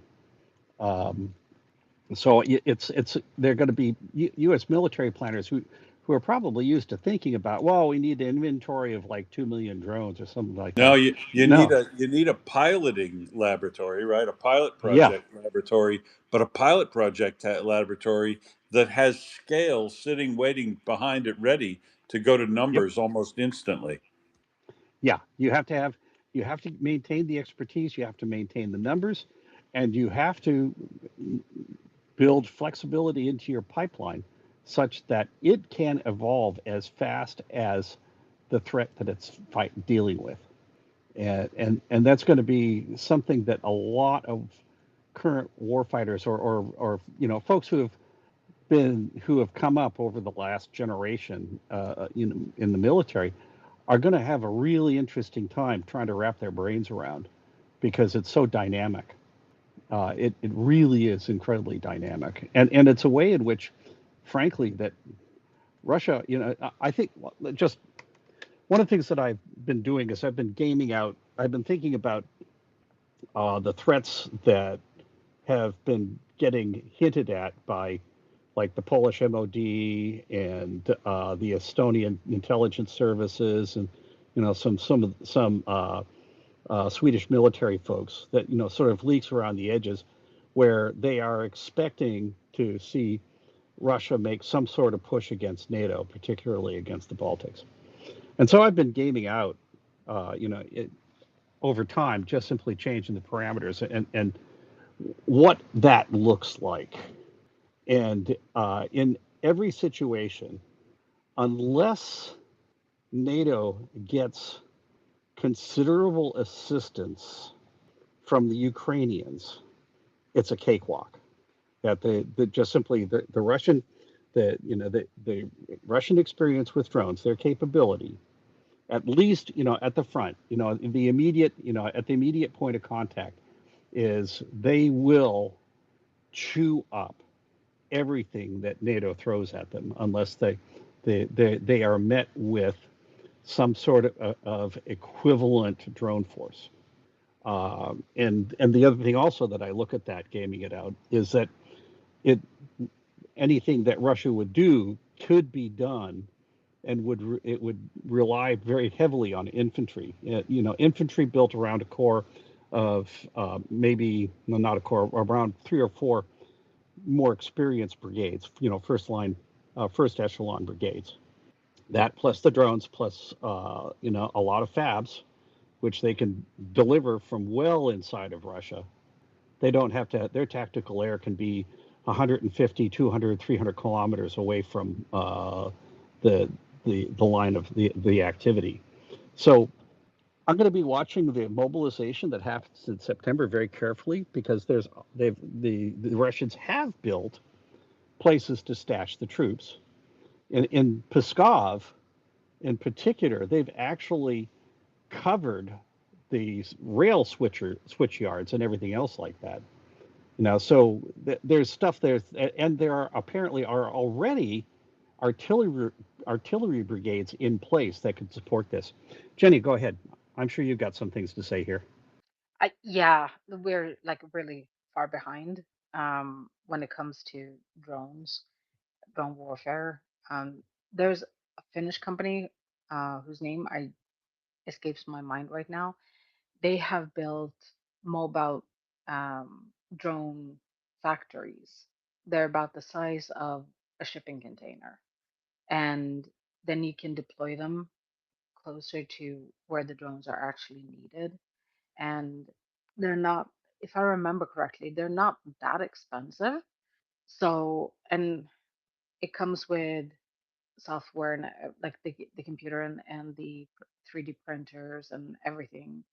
But the fact that they are mobile means, and they're quite small, means that you can deploy several of them closer to the front lines where they're needed. So that is one of the things that is happening up here.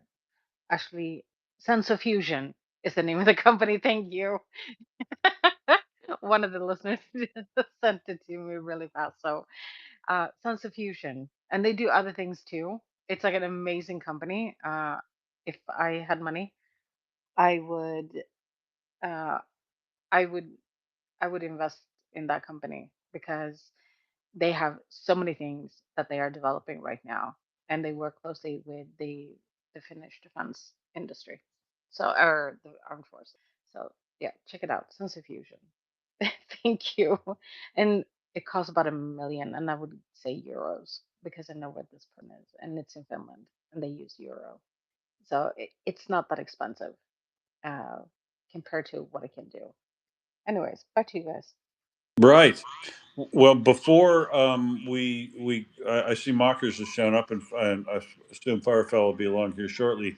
We better talk about the refinery fires because Mockers will talk about everything, Yes. including the newest wild berries. But you wanted to look. You're going to tell me that I think from the summary, this is where AI has a tough time keeping up, frankly, to a good human researcher because there's not enough body of information out there probably quick enough. But the we had an accidental fire and explosion at the polystyrene plant in Nizhny yesterday, which was delicious because they apparently just tried to go into emergency shutdown mode, and as a result of fearing drones when the airport was closed, and created an explosion during shutdown. Lovely. Also, Razan struck again. Refinery Saratov refinery struck overnight with the airbase across the way. Engels also struck, but we don't know any damage there. And this follows up yesterday's attack also on Ufa, the refinery in Ufa again. So look, every one of the refineries is getting. Oh, sorry, Volgograd and the Wildberries down there the other day too. So basically, they're revisiting the entire list of the refineries that I listed out the other day that probably we're going to need some attention. Are basically all getting the attention, plus UFA that I didn't even mention. So they're finding a way to do it all. Hit another Wildberries, go back and smash some refineries, and hit these other things like rail we're moving into now. They don't seem to have run out of capacity to do multi and varied strategic strikes, Smokey. Oh, and they seem to be doing it with relative impunity, is the other thing. The thing that I'm getting from this is that they are their effectiveness is increasing, not decreasing. It's That true, but it kind of needs to be too, because the other thing that you'd notice from my list I published the other day of these refineries playing hot and cold, looking at firms, is Russia is showing quite a lot of resiliency at being able to get all or parts of these refineries back online, even if they have to leave things like the higher gasoline producing unit operations down. They're reworking, rejiggering, piping in, repiping quickly, and seeming to get portions of these refineries like Omsk that Alexei mentioned earlier back online. Remember when we were hit Omsk, we said that AVT 11 and AV 10 were both damaged. AVT 10, AVT 11 most severely, but AVT 4, 6, and 8, I believe, no, 5, 6, and 8 were also inside the facility, but they're mothballed, right? Because they're old ones. Mhm. And we thought, it'll take them months to get those back online. Or those things, yeah, recommissioned. I guess not. I mean, they're showing a lot of pluck here, getting these things back online, and that means they just need to be revisiting them, and which fortunately they can do because Russia doesn't show any capability of defending them well yet. Smokey. Yeah, I wonder if there's some rusty daggers being thrown into the mix with these drone attacks at this point. There is a new one. So look at the in my timeline. I was smart ass marking about it. A new type of drone hit Saratov refinery. It looks like a bat wing. I mean, it looks like a miniature F-117 fighter. That Huh. night fighter you guys produced. That stealth fighter. Oh, are they stealthing their drones? It looks I like a would batfish. that they may be stealthing their drones. What They do you may be know? stealthing their drones because wait, I'll pull it and put it in the nest. It's the still, not well. You can watch the video, but the still's up there from Aurora Borealis. Hang on one second, and I'll plug it up there. Well, that would be, and actually that makes sense to me. Um, that they if they're using those that kind of uh, format, that kind of structure, that breaking up the profile and doing things that doesn't give radar easy surfaces to bounce off of, and then put some radar frequency absorptive material on it, so it just looks like a hole. That the drones aren't necessarily that visible to begin with, and if you paint them black and put radar absorptive material on them and fly them at night, that's going to be a real nightmare for Russian air defense. Well, That because it, this one arrived at sunrise. Basically, you could see it's the leftmost item in the in the nest, and I don't know. I called it a batfish.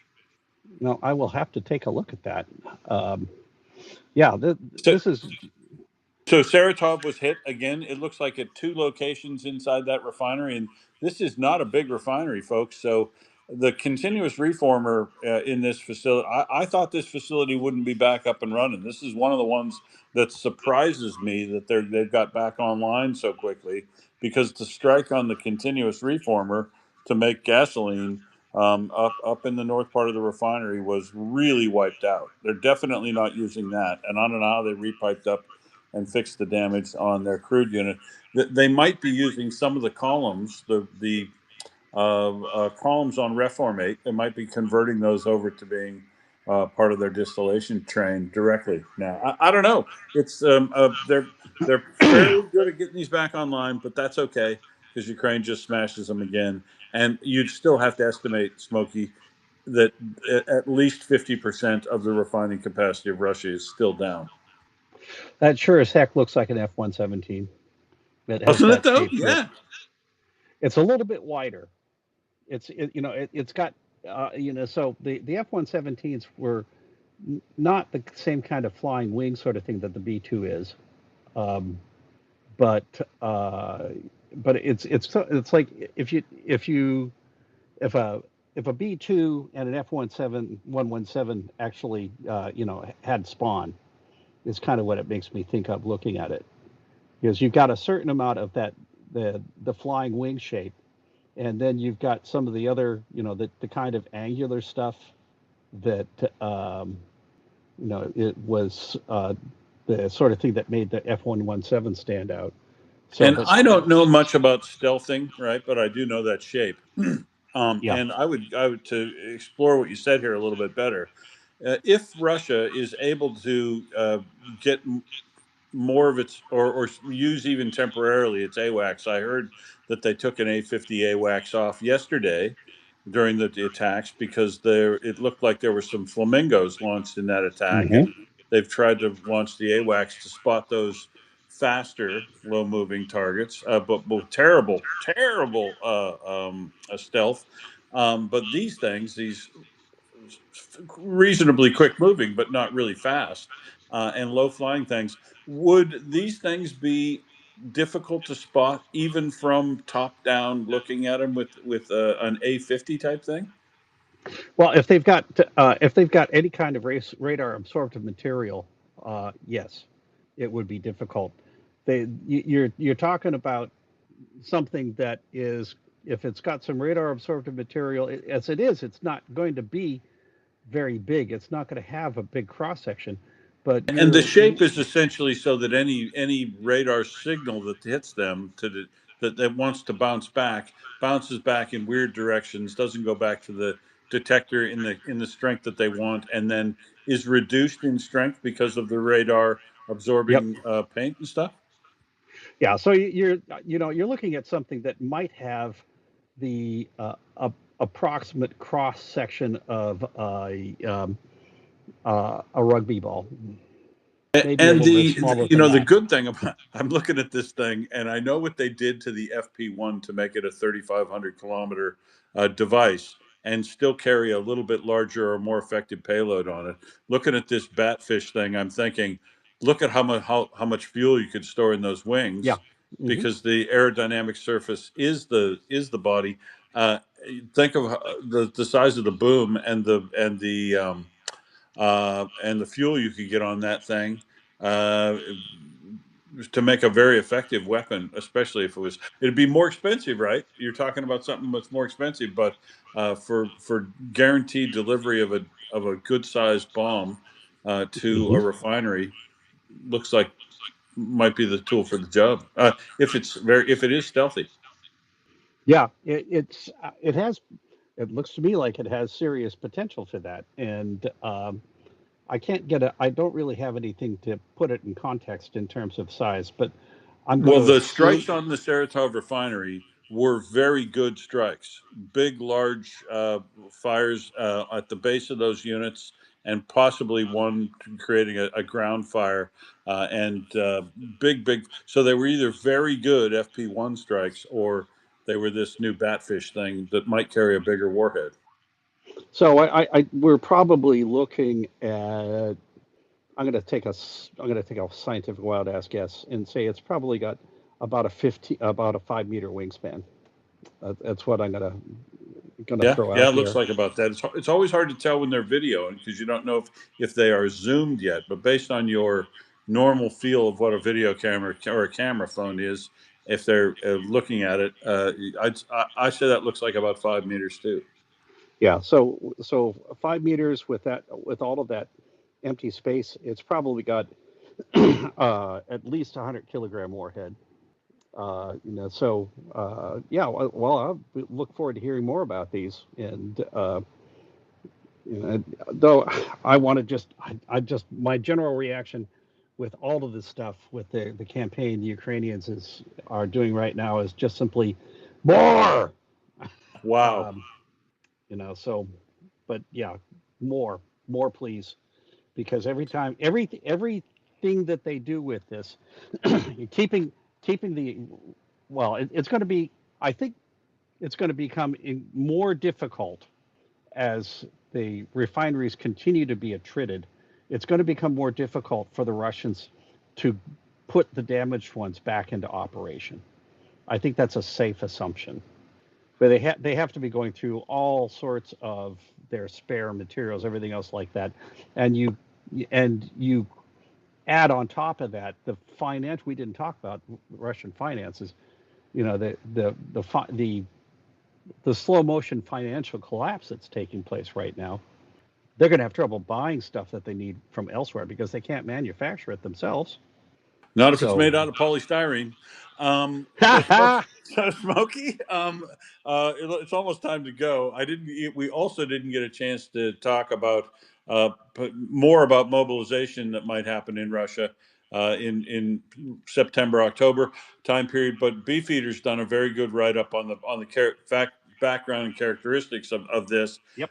So he's non-committal, which I think is a smart move but he's presented all the facts and details around this, where I definitely, because of the background, plus all the mechanistic things that are falling into place now, the job ads that are being posted in large numbers for mobilization specialists, the physical modifications, as you say, to the places where they might be loading people at recruitment centers in. There is just loads of other anecdotal information that suggests that a mobilization is coming from Russia.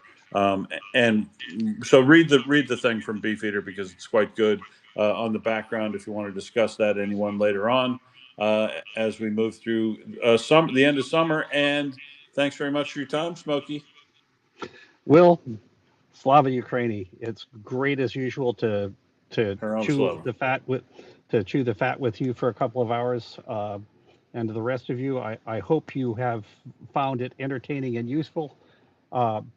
Look at we did not mention, look at the charities that we're supporting in the nest. I'll finish off by saying we do not do this, Will and I, to hear the sound of our own voices, however egotistical we might be. But we are really here to help Ukraine win this war. And to the extent that we can help out, we direct people to medics, to War Doggo, to people who are selling things and turning that into money that can be turned into goods and services that can help the Ukrainians in the front line. Please visit those. Please donate. And once again, Slava Ukraini. And I will switch over to listener now and let Mockers and Firefella take over. Her Slava, yeah. Support the fundraiser, or I'll send some guys around and put you on the bastards list. Spaces on the Budnow's bastards list have opened up. Well, that is true. That is true. He has indeed crossed a few people off his list recently. I think we can definitely say that. So, morning, folks, and oh gosh, I'm tired today, but not as tired as probably Ukrainians are being woken up every fucking night by attacks from a neighbour. So, last night I heard that there were 6 Flamingo cruise missiles heading towards central regions of the Russian Federation. And the Russians had to launch an A-50 AWACS aircraft to detect missiles that were flying at a very low altitude. So I wanted to just confirm that was news that we had had. I imagine, Will's told you pretty much everything, but another wild berries. Absolutely. Now, this wild berries was hit by FP1 drones, so nothing to do with missiles. However, this is the logistics center in Novosemyakino, something like that, and it's got a square footage of, in fact, a square meterage, sorry, of 178,600 meters squared, and is one of the company's key hubs in the Volga region. It handles the distribution and delivery of goods for Samara Oblast and neighbouring regions, and supports the operation of the Wildberries logistics network in every part of European Russia. Except it doesn't anymore because it no longer exists. Have you seen how extensive that fire is, Firefella? By any Oh, I chance? have mockers. It's rather good. Well, becoming the norm now, isn't it? I see somebody was complaining yesterday about the bingo card for Wildberries. They're not doing it in order, mockers. Poor Ukrainians. But the point is, they are doing it. Somebody's not quite right, but they're getting through them, peeps. They're getting through them. I've heard it's not really that good to go out and eat in Moscow. Don't know if you know anything about that. Cost you an arm and a leg. Oh, The indeed. oldies are the Sorry, it goodies. was laying right there. You can't throw stuff like that out in front of me, not expect me to jump on it. Indeed. Yes. So, a very posh restaurant, actually. So, yeah, metaphorically or physically. But it turns out that this guy was having a 55th birthday. Yes. Commander-in-Chief of the Russian Aerospace Forces, Alexander Chayko, was celebrating his birthday in this restaurant. And do you know what it's called? It's called Red Cross. The restaurant, Red Cross. Very apt. Red Cross. I know. Absolutely spot on. I thought so. And is he alive or is he dead? Schrodinger's at the moment. I think he is injured. Good. I think we can say that. So in 2022, he was the commander of the Vostok group of troops. His units involved in mass murders, torture of civilians, and the destruction of Bucha, which earned him a promotion. And so we'll see. But there is a scurrilous rumor going around that he was only harmed rather than killed. The reason being that, and I saw it not so long ago. Where's it gone? It's very annoying that I've lost it. Because I did put it in my bookmarks. I remember quite clearly putting it in my bookmarks, and it's not fucking there. Which really, is only just slightly annoying. So I'll find it in a minute. So basically, what happened was a lady brought a parcel.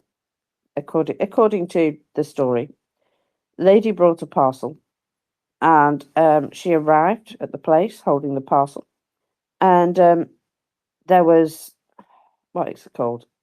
Guys at the door. What do you call them? Face control. Security. Bouncers. Security. That's the guy. Sorry, bouncers. Yeah. So there was a security guy who was basically blocking her entrance while trying to figure out who she was. And this is the story from the Russian Anti-Terror Committee, of course, that the woman tried to bring the bomb into the restaurant. Both her, the guard who blocked her, and one guest died, and 21 further guests were injured. So, Balzy Rossi, Red Cross restaurant in central Moscow.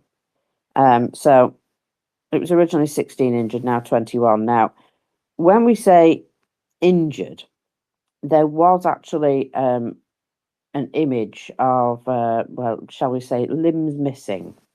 Now, the Kremlin Anti-Terror Committee might be lying. It might be more than this. So, also, how does a bomb get into the restaurant full of officials? Was she pretty? Was she a pretty lady? And why does the FSB need to put out a public story at all? Eh? So, just, thinking out loud. Apparently, I did put it in my bookmarks because it's got a bookmark on it, but it didn't appear in the list of bookmarks. I tell you what, this app is amazing. Awesome. Works really well. Can't you tell? So, this Saratov oil refinery that you were just harping on about there, Will, what's your name? I'm sorry, I'm so tired. There's apparently 4 units reportedly struck, including 2 of the catalytic reforming units, a crude distillation unit, and an isomerization unit. I think that's the list of Well, units that are there. I suggest to you that only 2 of those units were hit. Probably the AVT6 and the second of the catalytic reformers. fair enough, as you were. So what does that tell us? That tells us that Ukraine choose their targets and go after, the most expensive or the most vulnerable targets that they can when they're at the place. And it really depends on what you're after, Mockers. Well, If you want to knock out gasoline production, going after these continuous reformers and the cat crackers, and the way in which the particular refinery goes about making a maximization of its gasoline fraction, whether it uses hydrocracking or cat cracking, and then reforming, isomerization, or polymerization, all of which can be used in that combination. If you're trying to knock out gasoline, go after these higher end things, because they'll have a hard time during this war putting those back into service. But if you want to just go after production as a whole, the first single point of failure, of course, is the crude distillation units and vacuum distillation units, if they're using both of those. And if you take those out, it looks like Russia's finding ways to workarounds to get other remaining portions of previously destroyed units back in service, and they require being struck again. But it's good. Ukraine is made 6 refineries in 4 days re-hit. which goes to show that they haven't given up hitting refineries, eh? They've just added wild berries into the mix. Yeah, they're doing what I'm doing. They're watching the refineries and seeing where they're at, whether or not they're hot, cold, or look like they're in startup, and they're saying that one's starting up again, better go smack it again. Oh, and by the way, there's a wild berries warehouse in that town too. Now, one of these wild berries had a lovely big banner next to it that had the ZOV markings on it. And that was really helpful in helping them to target. Oh, hello. In helping them to target this place. So, perfect targeting marker. They basically painted a giant arrow on it. And then the actor's surprised when it went up. So, that's a reference to the armed forces, by the way. So I'm assuming that that's the place where they were storing their stuff for the army. Sorry to interrupt you again, Mockers, but also Bashnev in Ufa has been hit again today, which shows another thing that Russia or that Ukraine has been doing. Not only do they have enough to hit these refineries, hit them again, and hit the wild berries next door, but if they don't like the strike that they had the day before, if they don't like the results they fully got, they go back the next day. We've seen this at Yaroslavl and Nizhnekamsk and other places where they'll just keep going back picking at it until they get everything they want. I was getting to that. Sorry. Thanks. All right, then. So yeah, we've got Saratov oil refinery on fire. We've got the one at Ufa also back on fire. Engels 2 airfield appears to have been hit last night as well, although I don't have a lot of information about that at the moment. And the massive Samara wild berries is completely and utterly just trashed. Russian EW was noted to also direct a drone into a high-rise building, killing 2 of their own. Don't know exactly where that was, but just, someone ordered the all-in combo refinery, runway, and a side of chaos. Spicy menu. Well, yes, indeed. And the bomb in the entranceway to the Red Cross restaurant. Now, there is a bearded wild berries guy who keeps putting videos up, giving emotional appeals, threatening legal action against anyone who reposts his videos as well. Please don't do this. I'm already going through a difficult time. And all of this when putting his videos up. And it turns out that he was given the #1 seller on wild berries and ozone. So that's who he is. He's the #1 seller. And that's even more funny. So if we could just meme him some more until he cries harder. Thank you. Alex, go ahead, my friend. Hi, thanks, Mockers. I was just going to comment back to Will. You mentioned them taking parts from, working parts of the refineries. Every time they're making a cannibalism decision like that, they're putting their technology back and in a way that they can't really repair without Western engineers. And that's a very important thing to note, because when they start going back to the really crappy refining, like the 19th century refining, then we've got they're going to permanently have far lower yields out of everything they get, and a lot more Yeah, waste. correct. It does. Yeah, you're right. That would seriously derate the refineries permanently. Back to the USSR. I found out that the place that was hit, the unsuccessful air defense situation, where the 2 people died at an apartment block, was in Saratov. But this apartment block, well, I'm not being funny, it's been hit right in the, sort of like middle section here. But there's plenty of other windows missing from this apartment block that don't appear to have been anything to do with this attack. And even the far end of the apartment block looks like it's already been hit by something. I don't know. I feel as though this apartment block was in some sort of disrepair before it even got hit, which wouldn't be a surprise, would it? Because they really look after their stuff. Yeah. Can't find anything in particular about the airfield, but I do know that Penza had a bit of an interesting night, and the pets, they were recording booms and drones. So we'll have to see. We'll have to see what happens.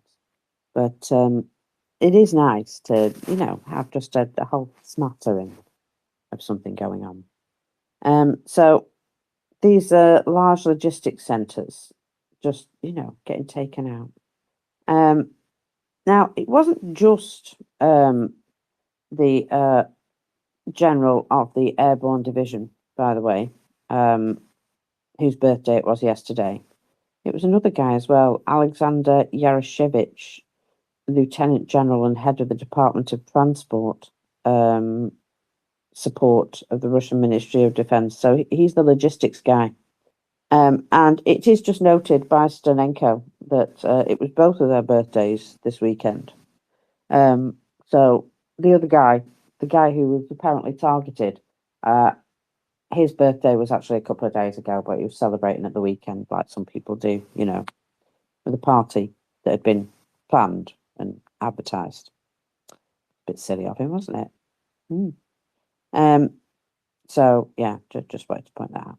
So I Now, just found something saying there are go on. 17 in serious condition and 3 dead. 21. 21, right. Oh, I've got the old version. 21 were hospitalised, put it that way. All right. And how many were dead? 3 Sorry? dead, it's saying, but 17 in a serious condition. I don't know about the origin of that, but Well, actually, yeah, they say the doorman, the bomber, and one other person were killed. So that, yeah, is what's coming out of that. Now, of course, Russia hates, consequences, don't they? They hate actually taking consequences. So we've got, again, a public call for nuclear war, because how dare somebody attack us after we've attacked them for 4.5 years? Literally, nothing says strength like publicly begging for a nuclear escalation, does it?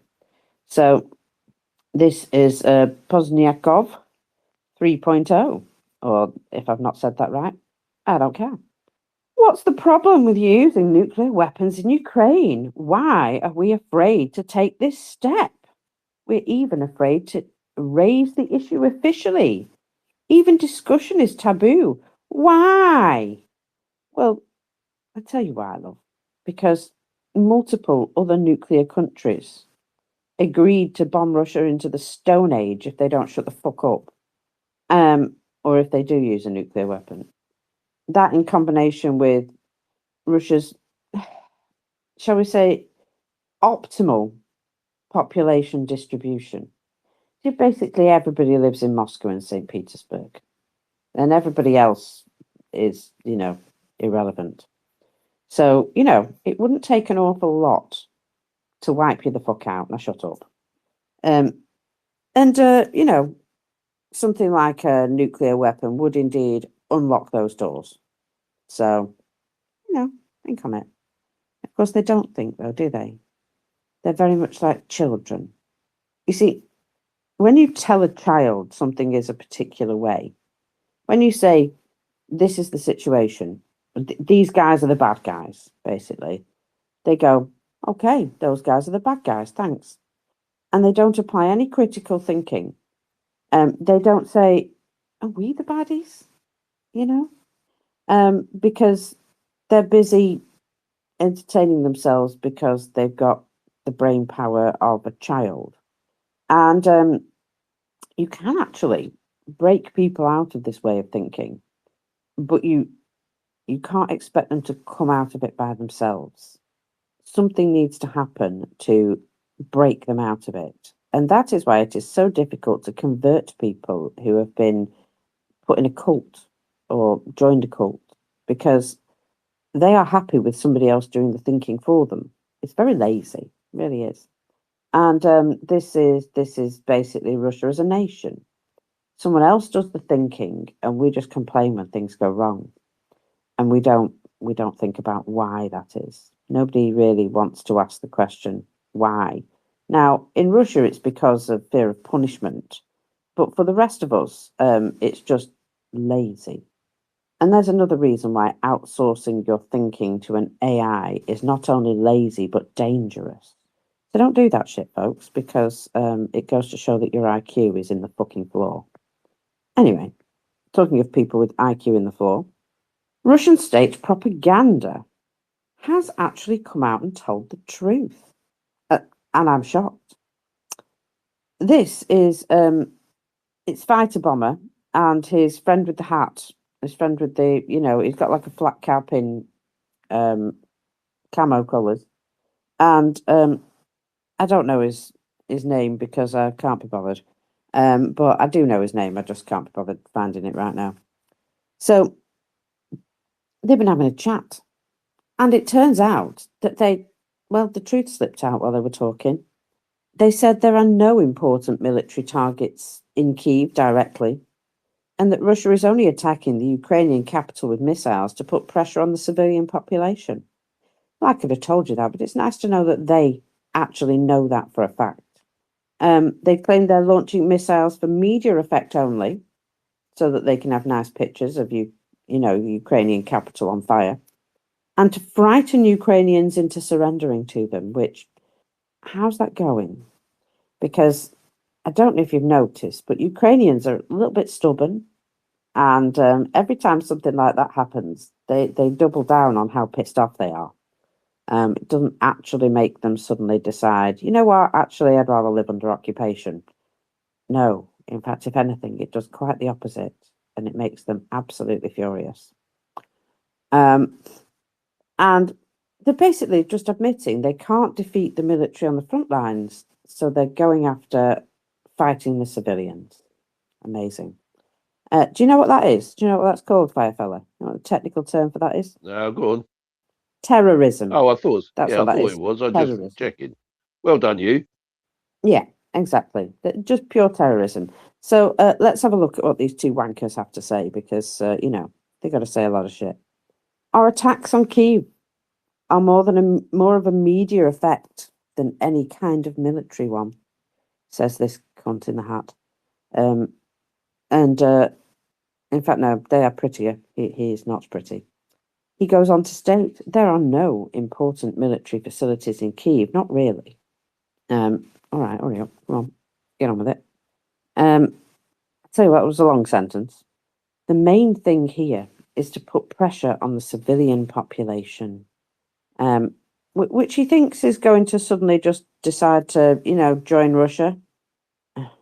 He says if the civilians get tired of this, they will demand that the authorities reach an agreement with Russia. Actually, mate, you don't understand Ukrainian people at all, because they're demanding right now that Ukraine, the entire sort of MOD/army/arms manufacturers smack their heads together and get to smacking Russia even fucking harder. Do better is what they're saying. Do reform so that everything we do is efficient and hurts Russia more and faster. That's what they're literally out in the streets protesting for. We want you to do everything in your power to be able to stop all corruption and get to smacking Russia all the faster, all the harder. Let's do, reforms that make sure that we're not standing on our own feet while we're trying to do, war against Russia. So actually, quite the opposite. And the only agreement that most Ukrainians are coming to now is that they want Russia to be wiped off the fucking planet, as far as they're concerned, because, that is their path to peace at this point. They know if they were to just give up, make an agreement with Russia, that Russia would be back 12 months' time, probably, after having taken a pause to regather themselves. They'd be back pretty soon. And they'd be claiming the same narratives that Ukraine shouldn't exist, and, they're just some gifted lands from other countries, and they'd be like, yeah, we're going to have that again. So, no, there is no agreement to be had until you're back behind the 1991 borders. And even then, to be fair, some of that land could belong to Ukraine if you went back historically. But I think, Ukraine's quite happy with 1991, but they can go back further if you really push them. And that is all they're doing, attacking civilians. And yet, Lavrov, that guy with the horse face, has been insisting that every missile strike targets military infrastructure. But these two propagandists know that that's not the case, don't they? They acknowledge this objective is just to pressure civilians into demanding some sort of surrender. I gotta say, as a military strategy, it's not a very effective one. It's an admission that they can't actually fight this war on the battlefield. So they've turned to psychological terror, because that's all they got. That's who they are. Saboteurs and psychological terrorists. When they openly justify that their attacks are designed to break the will of civilians, it just strips away their illusion, doesn't it? It's not about liberation or security. It's about taking over through fear. And, well, I personally don't remember the Blitz, but I read about it. About the Blitz in the UK. That's basically what that was. It smashed the absolute shit out of London. And do you know what the people of London did? Double down, mockers. They stuck two fingers up in the air and said, fuck you. And they carried on fighting. And, I mean, all of a sudden, after all this time, Ukrainians are just going to go, oh, you know what, forget it. Let's just forget it. Let's just stop fighting. I don't think so. So that ain't going to happen, is it? So, yeah, this war will continue for as long as Russia can wage this war. So that is why we need to stop that ability for them to wage this war.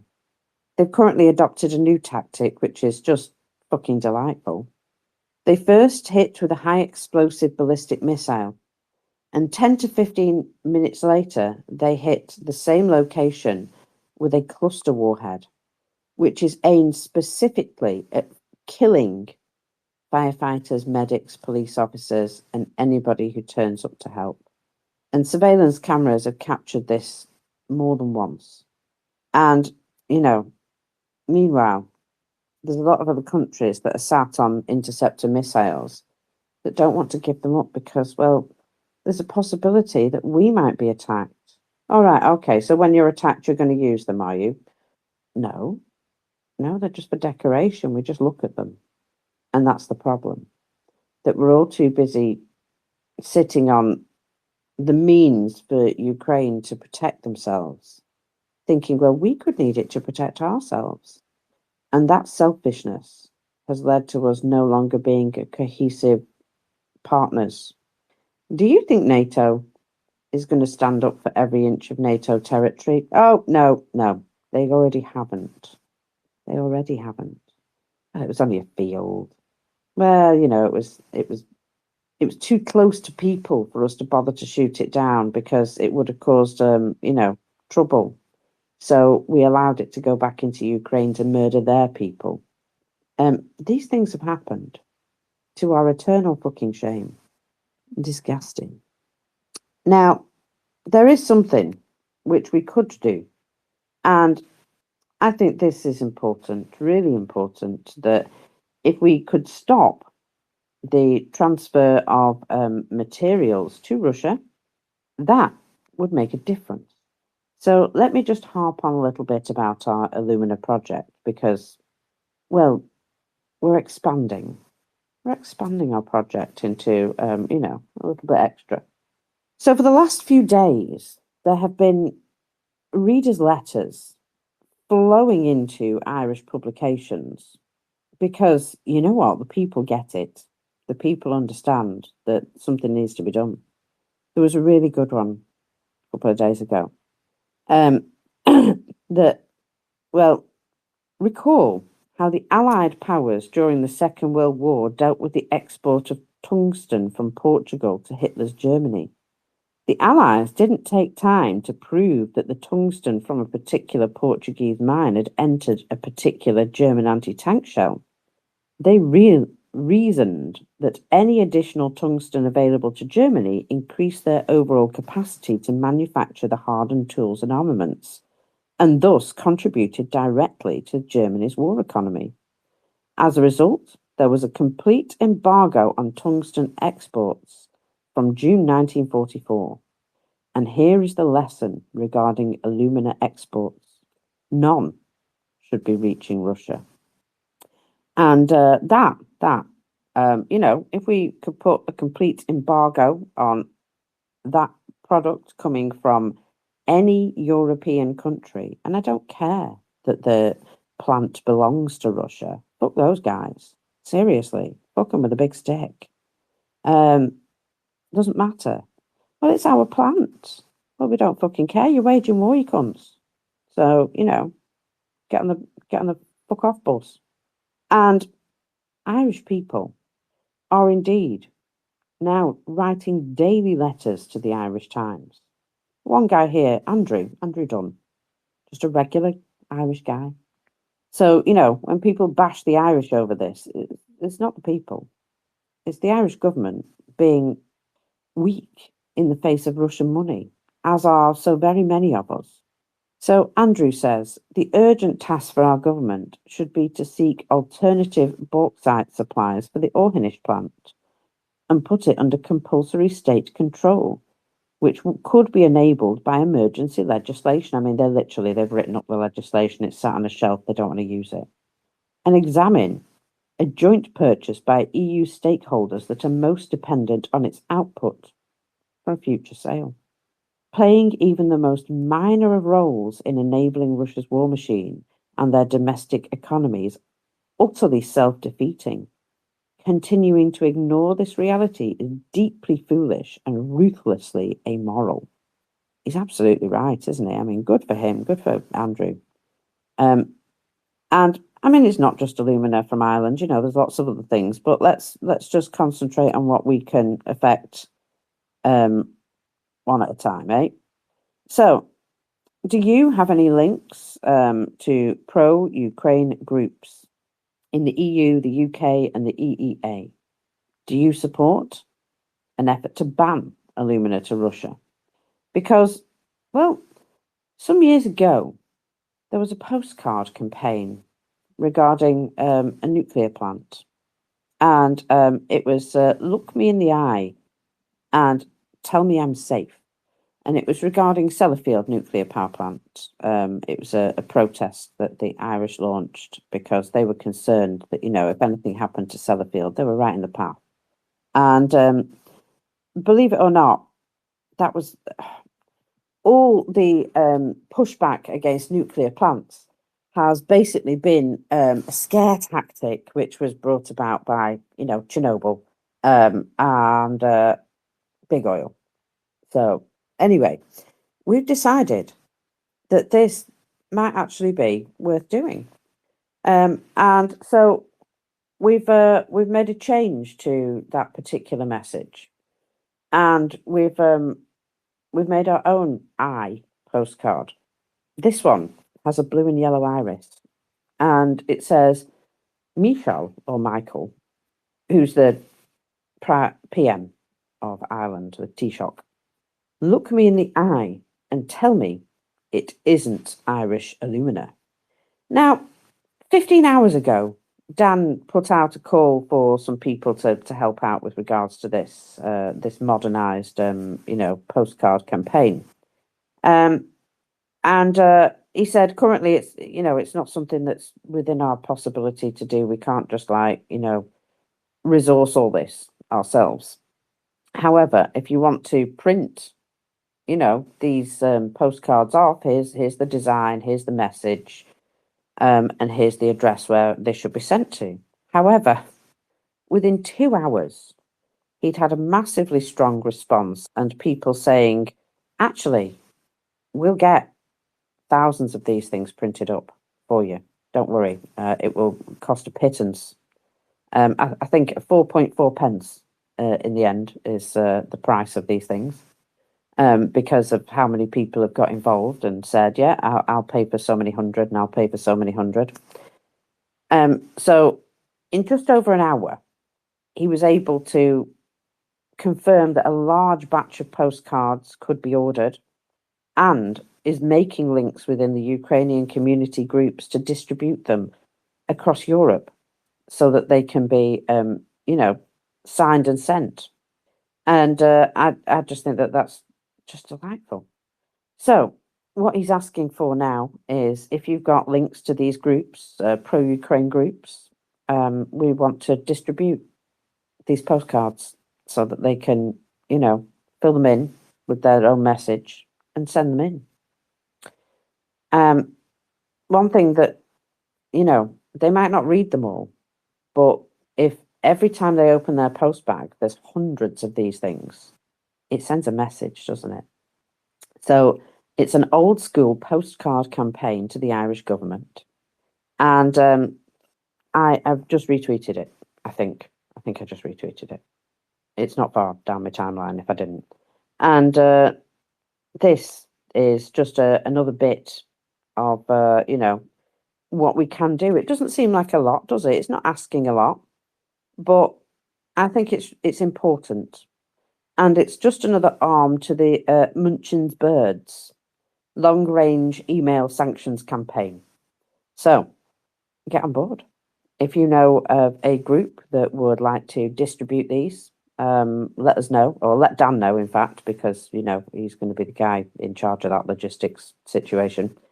And he will happily let you have a handful of these or, a wedge of these so that you can distribute them to people to get them sent into the Irish government there. So again, people power. I love it. Love a bit of people power. It's important that people, individuals are heard. Just like the Ukrainians who go out to protest, even in the middle of a freaking war, even when they know their targets, they're making themselves a target by doing so. They still want their voices heard, don't they? And as individuals, they can make their voices heard by standing together, and they know it. And here is, the same sort of thing, but without even really getting off your sofa. Just easy participation. And you just have to get hold of one of these things, pop a little message on them, and it's only a postcard, so it's only going to be a short message. You don't need to write, War and Peace on it. Ban alumina, sanction alumina to Russia. And, nice, clear, easy message. And it's just another way of getting that message across. And if these things turn up in their hundreds and even thousands to this guy's office, and he's just, he's having to recycle 50 million of these things, it does send a message, doesn't it? It does. A little bit cheeky. Somebody said, why don't we send the very first one to the office at Orhinish? But that's not the point. They'd probably test it for fingerprints anyway. So this is, it's just a little thing. But you know what? People, lots of people doing one small thing together make it a big thing. So see if you want to participate. Thank you. Now, I'm just going back to this explosion at the Red Cross restaurant. Oh, we got an update. So, well, I have a little bit of an update with regards to what was actually going on here. So, big old party. There was a big banner that said, Alexander is 55 years old. And that is obviously the Commander-in-Chief of the Russian Aerospace Forces, Alexander Chaiko. Now, his actual birthday was July the 27th, like I said, it was a couple of days ago. Amongst the guests at the event were the VCHK and RU criminal identified classmates of Chaiko from the Combined Arms Academy. Sorry, I put in too many arms there, but someone lost one. Of the armed forces of the Russian Federation. Now, it is noted, however, that this was planned to be a double birthday event, and this is why he was holding it at the weekend instead of on his actual birthday, with the appointment of Commander-in-Chief of the Russian Aerospace Forces. So it's his anniversary and his appointment of the Commander-in-Chief. Now, that actually took place in May, but he's only just recently stepped into that role or something like that. So that's what that was about. And I've got to say, there's a very nice stage set up here with a singer and, guy with a guitar and everything. And they sure do know how to have a nice party. Celebrated very loudly. Now, I'm trying to figure out if, it says here, who paid for this banquet? This level of banquet costs upward of 15 million rubles. The salary of a commander of the branch of the armed forces at his pay grade is 60,000 rubles with allowances and all that. So he gets around 200 to 250,000 a month. So somebody was paying for this very exclusive restaurant. Just worth noting. So just to be, updated on that. Now, there we go. That's what I'm looking for. I have some tales of woe, and I'm going to start with this one because we know that Russia is not very quietly gearing up for a mass mobilization event. And would you believe people aren't happy? They're not happy, Firefella. I wouldn't be happy either, but they're voicing their concerns now. Bless their cotton socks. Get used to it, buttercup. Buckle up. You're going to the meat grinder. Well, I'm sure all these, unhappy guys who are almost non-compliant are going to make really good soldiers. Anyway, so it's increasingly being forecast by Russian war bloggers. However, they are cautious about the prospect, given the strains currently on the Russian economy and the absolute chaos that accompanied the 2022 mobilization efforts, which were indeed documented.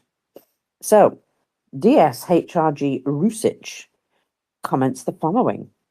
We have been mobilizing partially since 2020.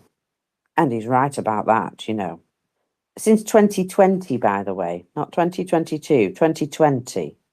So they've been planning this for fair amount of time, eh? Another mass recruitment will most likely indeed happen. It will probably happen directly after the Duma elections in September. Various crazy bans already, internet restrictions, and more are being prepared for this, amongst other things. Is this good or bad? The mobilization of, say, 500,000 men is not bad.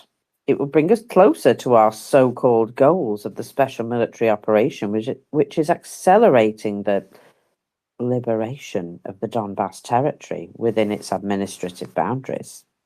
Is it, though? Is destroying something entirely actually liberation? Anyway, however, it is not the mobilization itself that is a bad thing, but the execution.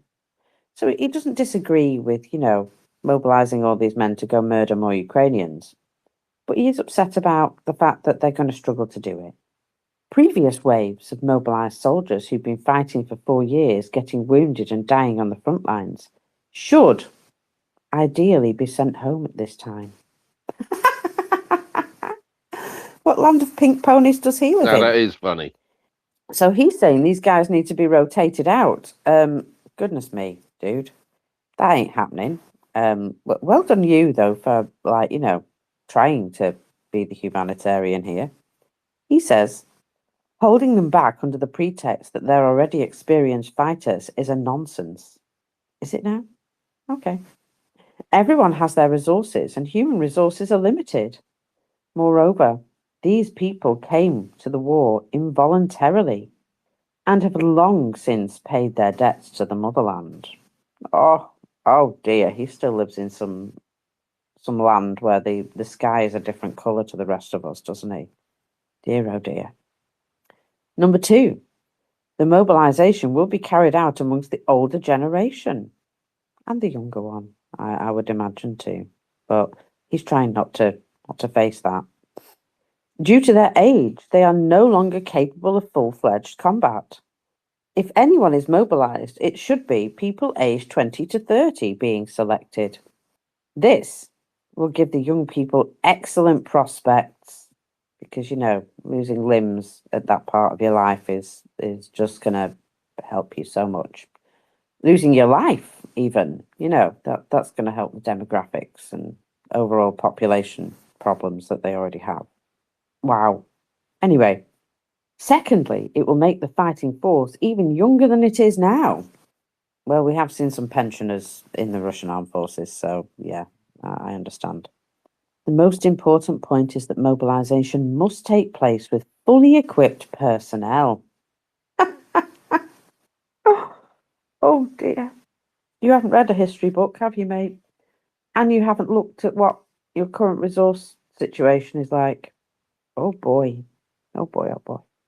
I don't think there's a single Russian soldier has been sent out fully equipped at all during this war. I mean, they might have, you know, equipped themselves in the end to ensure that they had everything they needed.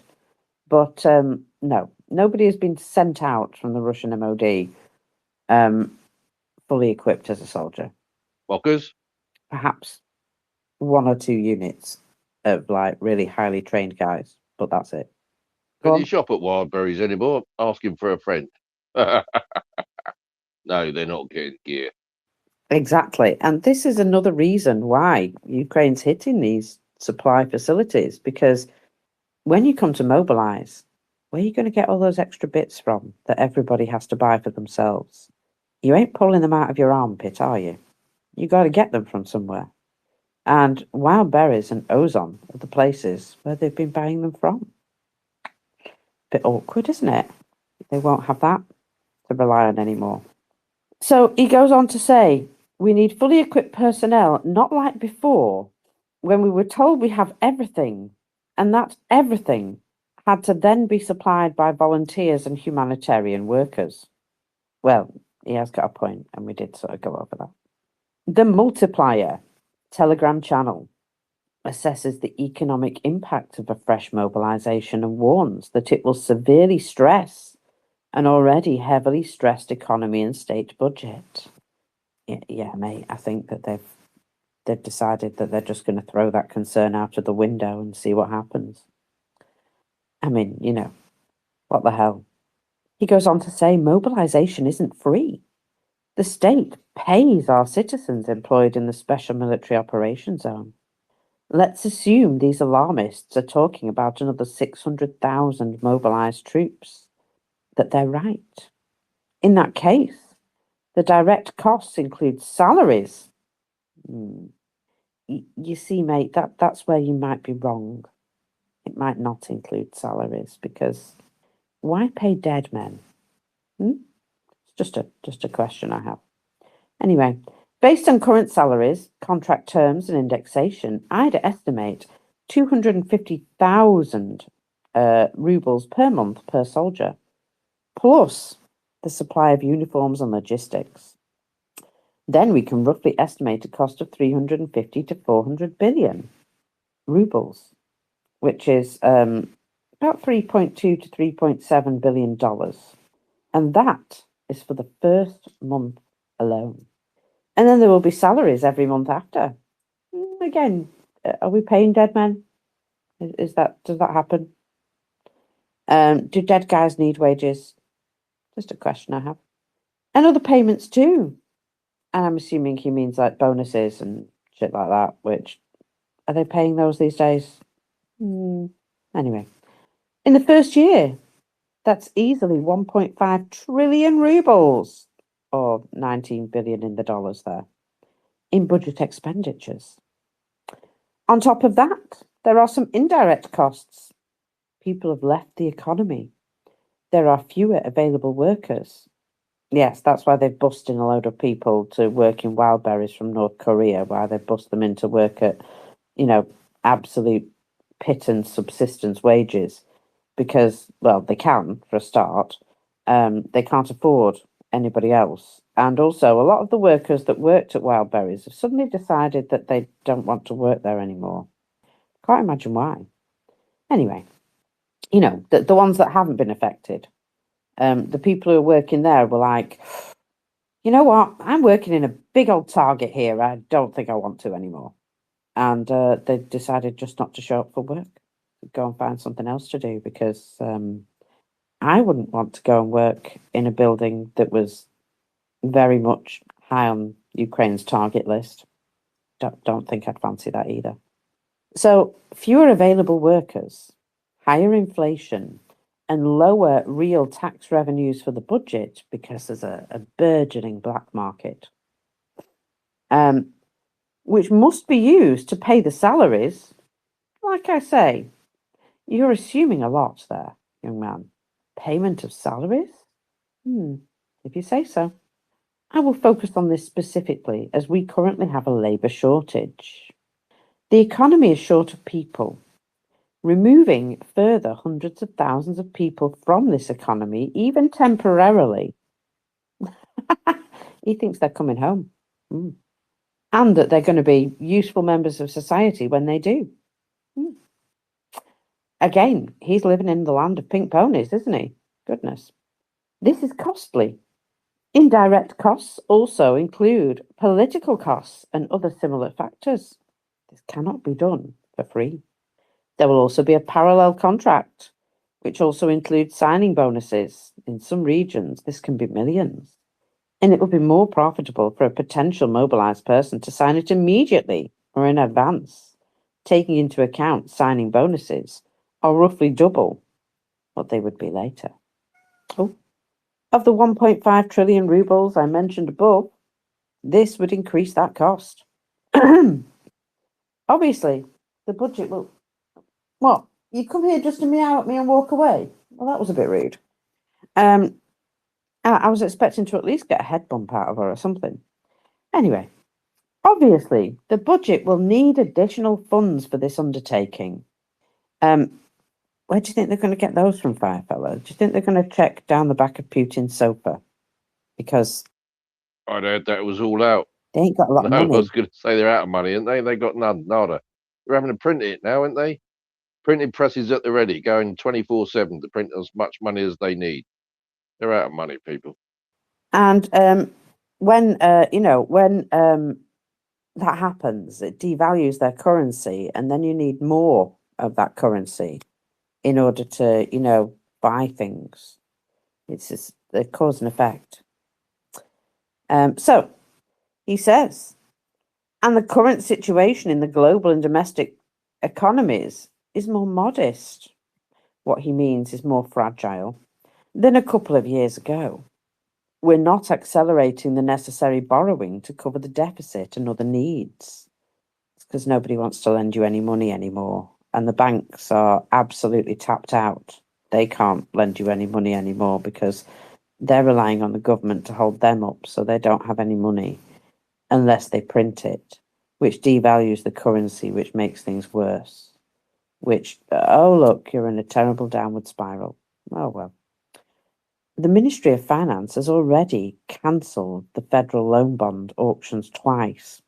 Well, actually, they cancelled them because they had 4 sessions where they tried to sell these bonds and made 0 sales. That's why they've cancelled them, because nobody can buy them. Nobody is available to buy them. And it becomes just a circular death spiral where they're buying their bonds off themselves to try and hold themselves up. And they can't pay the bonds back. So the next time they come to sell some bonds, nobody's got any money to buy bonds. That's what's been happening. And the long-term federal bonds have now increased in yield. In other words, there's a bill that's payable. And the banks are relying on that bill being paid. Otherwise, they're going to collapse. And can you predict what might happen with those bills once they become payable, Firefella? Can you predict it? Go on. I'll let you say it. Well, they're not going to pay them. That's the thing. They're not going to pay them because, F you guys. You bought these bonds and, well, that was your fault. So did you think we were going to pay them? That was silly of you. And again, they're bringing themselves down at this point. So he asks the question, can we budget? Can the budget find another 2, 3 or 4 trillion rubles? Of course. But in the current conditions, coupled with the mobilization factor, this is going to lead to a revaluation of the entire money market and the key interest rate, the ruble, and stocks. Oh, maybe they should just leave Ukraine. That would solve a lot of their problems. But the whole point is, this is an incredibly stupid thing to do because they don't have the money to do it. But they're going to do it anyway. And nobody is going to give Russia money to do so, certainly not on any reasonable terms. Nabulina tried to get a foreign loan, and the interest rate was so ridiculous that they couldn't afford it. They're selling gold reserves, and the National Welfare Fund is basically gone at this point. It's just one of the ways to bankrupt yourself is to just keep spending money like it doesn't matter, and that's what they're doing. They're spending money like like a oligarch's wife. Talking of wives, many years ago, Putin divorced his wife and advised her to invest in a quick loan business. A huge portion of the population of Russia is trapped in these sorts of loans, short-term loans. And some people do have savings, but everyone who has debt to these short-term loans is, they're going to be offered the opportunity to pay off their debts by joining the war. And every time they write off one of these debts, it doesn't make their economy stronger. So what Russia's doing here with a lot of this sort of propaganda approach, we're going to mobilize this 600,000 more men, is they're using their one weapon that does work the best, the psychological weapon. I don't think they can actually recruit that many people because there will be pushback. People will run away. People will not turn up. Just people would disappear into the woods, that sort of thing. And there may be a supply of men, but will they be equipped and trained? No. A real mobilization is going to be an absolute epic disaster for the Russians. Already the acceptance levels for their, war of choice is becoming, well, people aren't very happy, are they, in general? Is this going to increase their effective firepower? Unlikely. Very unlikely. What it is going to do is trigger an awful lot of unhappy people arguing. And this is going to be a real problem for them. So I just, wanted to point that out. Now, I'm going to do some numbers and then I'm going to talk to you about Dmitry Medvedev, because there's a little tale of woe here it relating to what we've been talking about just now. But let me do the numbers first, because, it's that time. It's that time. So we have, for the 2nd of August, all day, the following. 1,500 liquidated personnel. Now, when I say liquidated, I don't mean dead. I mean I'm unable to fight. So whatever condition they may be in. And that's a lot, isn't it? So it's a bigger number than usual. Again, no tanks, not a one. So a bit like the Moscow parade then. 10 armoured combat vehicles. Nice round number. And, make up your own jokes, 69 artillery systems. Get in. They're getting effed from all directions, indeed. We have 8 MLRS and 2 more air defence systems. They really are careless losing those things, aren't they? Very careless. We have a 456 vehicles and fuel tanks, which again is a very high number. 2 more special equipment and 2 cruise missiles. Well, missiles, actually. I think one of them was a ballistic missile.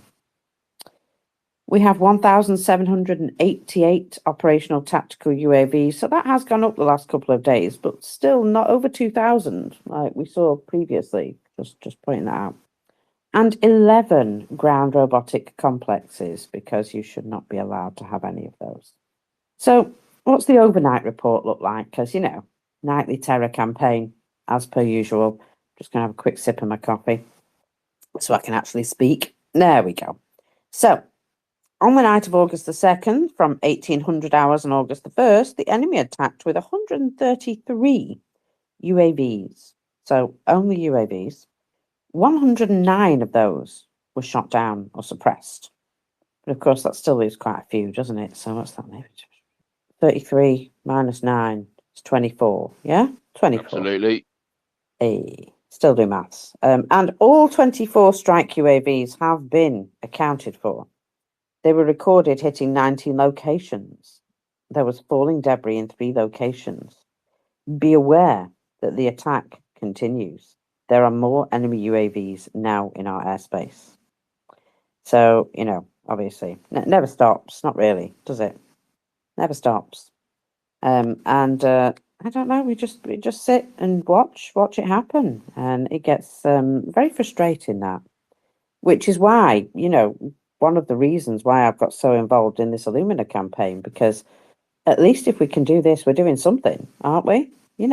At least we're doing something positive to put pressure in the right place to try and force something to happen that would actually help Ukraine. I mean, Illumina is one thing, but we can do more. We can do more. There are loads of other sanctions loopholes which can be closed. There's loads of other stuff that's being supplied to Russia through Europe, whether surreptitiously or technically legally, that is holding up their war machine. And we could do something about it. We just have to identify it and wave it in our government's faces long enough for them to become embarrassed and need to do something about it. Now, I've got to say, the Irish government have really held out on, this Illumina, which tells me that they took some Russian money in order to do so. Maybe not just recently, but at some point they definitely took money off Rusal to keep this thing off the sanctions list, because otherwise they wouldn't be fighting so hard. And the reason they're fighting so hard is because they know their corruption is going to be exposed. And that is going to be massively scandalous for them. And you know the answer to that, don't you? Don't take Russian money and do the wrong thing. It's quite simple, really, isn't it? Don't be an asshole, and it won't come back to bite you on the arse later. Who knew? Who knew? Hey? So, bear with me a minute. My entire body hurts because I was busy last night throwing drinks around all over the place, and even my fingers hurt, but that's arthritis. So, could Dmitry Medvedev, the deputy chairman of the Security Council, be lying? Oh, could he be lying? Shock horror. And the answer is yes. Yeah, the answer is yes. He could be lying. What's he lying about this time? The current level of recruitment to the Russian army. This unprecedented scenario is being considered by Russian war bloggers who are, well, they smell a rat in his claims of success. And, I'm not surprised by the fact that he might be lying, because he's been caught out in many a lie, hasn't he? The little drunken skunk. So, I'm particularly loving this war blogger's name. He's called Art Jockey. I don't think he's probably ever painted a painting in his entire life, but Art Jockey, there we go. There's other things that could relate to. He spotted something odd about recent claims made by Mr. Medvedev and suspects there has been what he calls statistical cheating. The day before yesterday, Medvedev announced that the contract recruitment plan was being met, and all the talk of mobilization is nothing more than an enemy plot. He backed up his statement with some statistics. During the first 6 months of this year, about 200,000 people and 16,000 volunteers signed contracts. Of these, 40,000 joined the unmanned systems forces. However, the caveat "about" should obviously be interpreted as less than 200,000. Otherwise, he would have said more than. That's not really important, but he has rounded up. Exactly a year ago, Medvedev also reported on recruitment for the first half of that year, and back then they managed to recruit exactly more than 210,000 contract soldiers and 18,000 volunteers. So, we can quite clearly see a decline in recruitment. It's even evident in their official statistics, which, as a reminder, roughly matches what Yanis Kluge managed to calculate. So they do, look at our sources too. If Medvedev is exaggerating, it's by about 10% at least on average. Kluge himself, in his latest study, concluded that the recruitment rates fell around 20% at the beginning of this year, and that if they didn't increase in the spring, as stated, but just stabilized. What's interesting about this report is something else. Just a week before Medvedev's speech at the MOD board meeting, completely different data was announced. Then, the deputy minister announced that the drone recruitment effort had essentially failed, as only 8,000 persons had been recruited in the first half of this year, against a planned 78,000 personnel. But under Medvedev, that 8,000 suddenly changed to 40,000, which was exactly their target for that part of the year.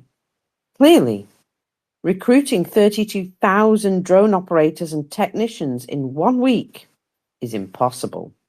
So an explanation needs to be found, and the most obvious is that Medvedev has simply lied. Oh, gosh, how shocking. Anyway, he says there is another possibility. Realizing their plans had failed, they simply transferred existing personnel en masse to the drone force to make up the numbers. How does that go?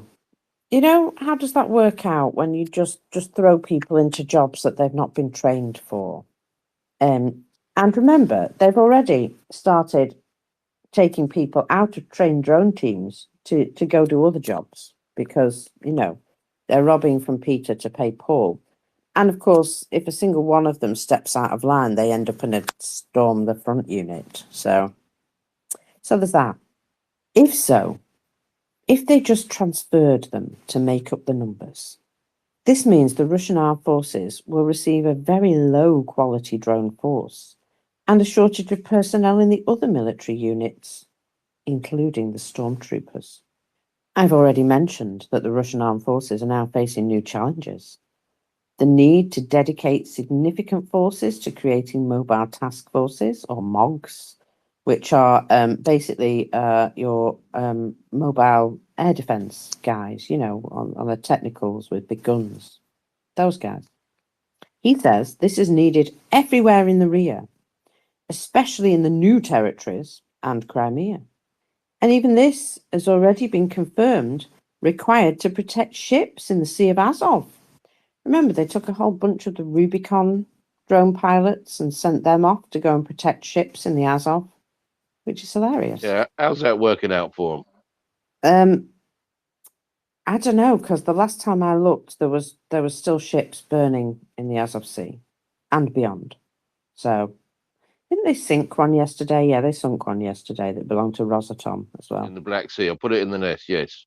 Going down to meet other stuff at the bottom of the Black Sea, people. Oh, well, that would be their whole Russian Black Sea fleet, wouldn't it? Yeah. They're doing well there, mockers. Well, it's a good proportion of the Black Sea Fleet. Yes, it's indeed idling on the bottom. So, this means that the MOGs would be working around the clock in shifts somewhere along the Novorossiya highway, at substations in Crimea, or at Wildberries warehouses near Ryazan, rather than storming the front in Malia Tokmachka.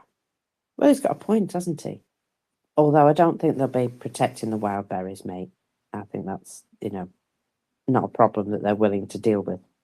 Perhaps, in addition, the army leadership has had to urgently transfer future or former stormtroopers to unmanned forces, which also impacts the availability of their offensive resource. He means meat for the front line, bullet sponges. Therefore, even if the drop in recruitment rates is just from 210,000 to 200,000 and seems insignificant in absolute terms, this is a warning sign. There is a very significant difference in 2025. Almost all of the contract soldiers could have been replenished in their assault units, and there was enough personnel for an offensive at the same time. Whereas in 2026, there is an urgent need to plug gaps in unmanned systems mobile task forces, which leads to a shortage of stormtroopers. I think I will leave all to draw their own conclusions. So he's basically saying I better not say anymore because I'll get arrested. But yeah, lying about how many people you have fighting is, you know, what the Russians do, because it's easier to lie than to face up to the truth that of how many men they're losing. Somebody here has just put, this guy is the hardest of hardcore drinkers. You should ignore him. But, you know, I don't think he needs to be ignored. I think possibly he's one of the hardest of hardcore drinkers because of the situation that he's looking at. And, you know, reality can be tough to deal with, can't it? So it's also nice that, you know, sometimes when you drink, you tell the truth. I'm just putting it out there. I just fall asleep. But, you know, some other people tell the truth. So yes, could Dmitry Medvedev be lying? There's every possibility. There's every possibility he could be. Now, here's a little story about, money and unmanned systems forces. And oh dear, it's not a happy tale for the Russians. Alla Polovchenya, she's the deputy head of the Ministry of Industry and Trade Department for Unmanned Systems and Robotics. And she's come a cropper. She's been arrested in Moscow on charges of large-scale embezzlement. This case is linked to the Transport of the Future project, which focused on development of new UAVs. Valery Kustov, the chairman of the board of directors of the group, EFKO Group, Yekaterina Kustova, the deputy director for development at the same group, and Vladislav Romantsev, the development director again at the same group, were also detained. All are accused of a multi-billion ruble fraud in the implementation of Russia's drone import substitution program. So just business as usual in Russia there. For many years, this sort of corruption and embezzlement was not only tolerated, but almost encouraged. This is how you make money. It was a perk that came with the job. We just skim half of this off the top, and only half of it actually makes it through to the product development. And probably not even that, because the next person down the line would skim some off the top for themselves, and so on, until, there's absolutely next to nothing left for actual research and development. However, now, all of these people who've been doing this for, their entire lives probably, are being prosecuted for the very thing that was previously just part of the baked-in plan. And this is a sign that money is very tight, that they're going broke. Not just broke. And that money that they need for the war, they've got to find it somewhere. So basically, Putin's going around having these people arrested and having their pockets rifled through to check if there's anything left for them to spend on the war. No more stealing from the state, because Putin can't afford it. Russia is indeed broke. They've been arresting an awful lot of people for embezzlement lately, and blocking people from getting bank deposits above a certain amount. Taking their own money out of the bank, and confiscating oligarchs' money. You see these things happening, and it doesn't really matter what they charge them with, because every last one of them has indeed been embezzling lots and lots and lots of money, because it's just the way of things. It's just how it goes. And suddenly it's no longer acceptable, because, well, we need that money for the war. Stop stealing it, you bastard. And it's very funny to me. It's very amusing to me that this was how it was accepted for people to make money. And now suddenly it's not anymore. And they don't know any other way, do they? They can't be honest in their dealings, because it's never worked that way before. So he's literally going to end up arresting every single businessman and woman in Russia at this point. And even that won't help. Lexicon, go ahead, my dear. Hi there. Yeah, I wondered if you saw one that was very funny in this regard. I was just watching it yesterday. So he's some very high guy. He's actually another senior official, a minister or deputy minister in one of these military fields.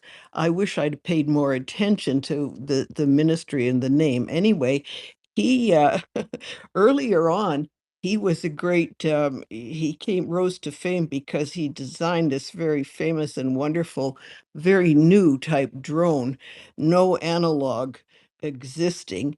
And so he got put in charge of a great big factory, and they were churning them out and so on. And you even see footage of him explaining this to Putin. Putin is standing there, puffy-faced, attempting to look interested. He's not very good at looking interested in something that he comprehends not at all. But anyway, sometime later, as in now, it's been revealed that all he was doing was buying some ready-made drones from China and slapping his own, taking off the label and slapping his own on, and there is absolutely nothing new about them whatsoever.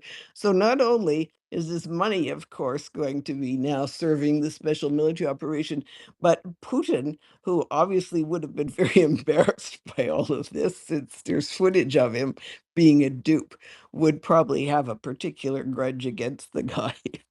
So that one was a fun story. Well, yes. This is the thing, isn't it? It's not what you know, it's who you know these days. And yeah, you better not piss off anyone.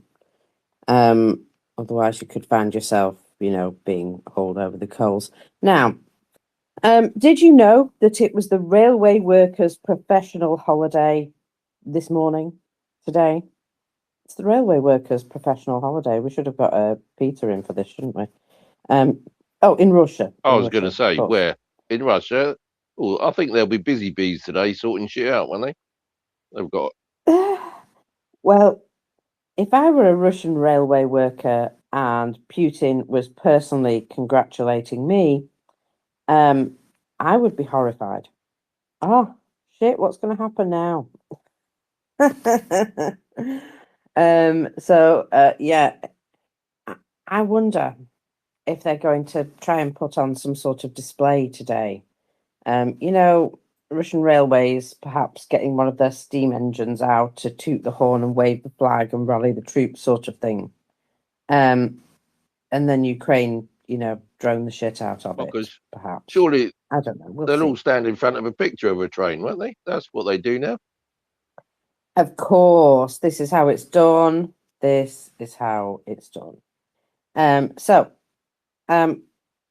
St. Basil's Cathedral, the place right in the middle of Red Square where everybody goes to look at the domes because they're all stripy.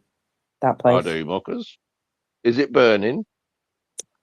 Well, it's funny you should say that, because there was a mysterious, excuse me, I was just trying to put something in bookmarks here.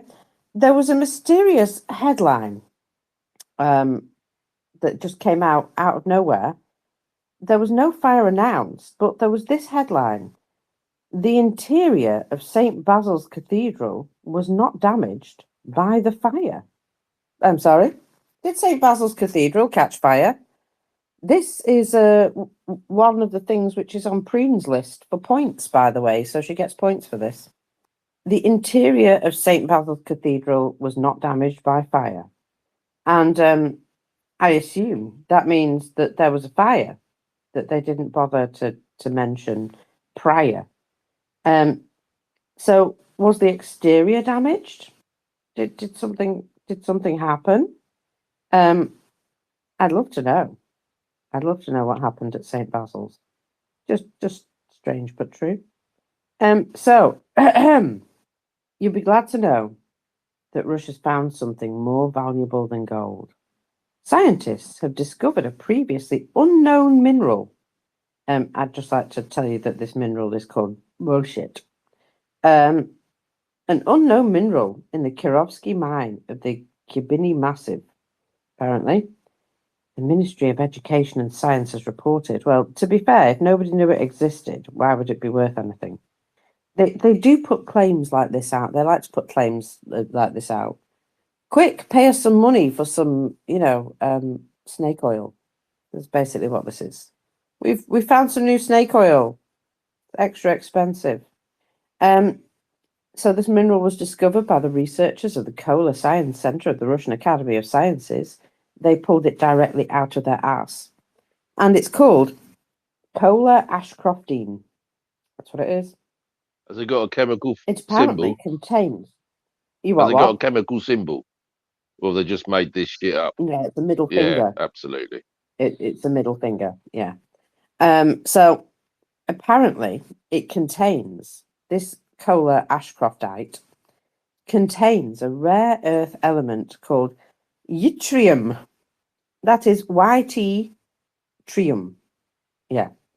Its presence makes the mineral not just beautiful, but a chemical archive of the Earth's very crust, which was made up of yttrium, silicon, potassium, sodium, and other elements. The average price for the patina of this stone alone is $145 per millimeter, which makes it more expensive than gold. Now, who says that? Do Russians say that? Do we think Russia's lying?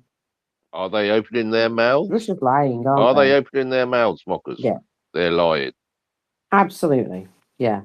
So apparently they found this rare earth element that is so rare that everyone's going to want to buy it because it contains some bullshit that we just made up. It's so rare, So it's that's not fun. even on the periodic table, people. Jesus H. Christ. Yeah, exactly. However, don't worry because nobody can afford to buy it anyway. There's a little headline here, and this headline is just simply, they won't let me transfer any money. Why? When banks are trying to protect their customers, does it feel like a punishment for the customer? How and who will be denied transactions is apparently determined by what they consider to be suspicious phone numbers. Now, I'm not quite sure how you can have a suspicious phone number, but they do wonder why money is fleeing state-owned large banks, don't they? And that would be because, because. Well, why would you put money in a bank only to be told that you can't have it back? And the comments section in this particular article here is coming down very hard in favor of switching to cash. So get rid of your digital currency and switch to cash because at least you know where you stand with cash. Yes? Yes.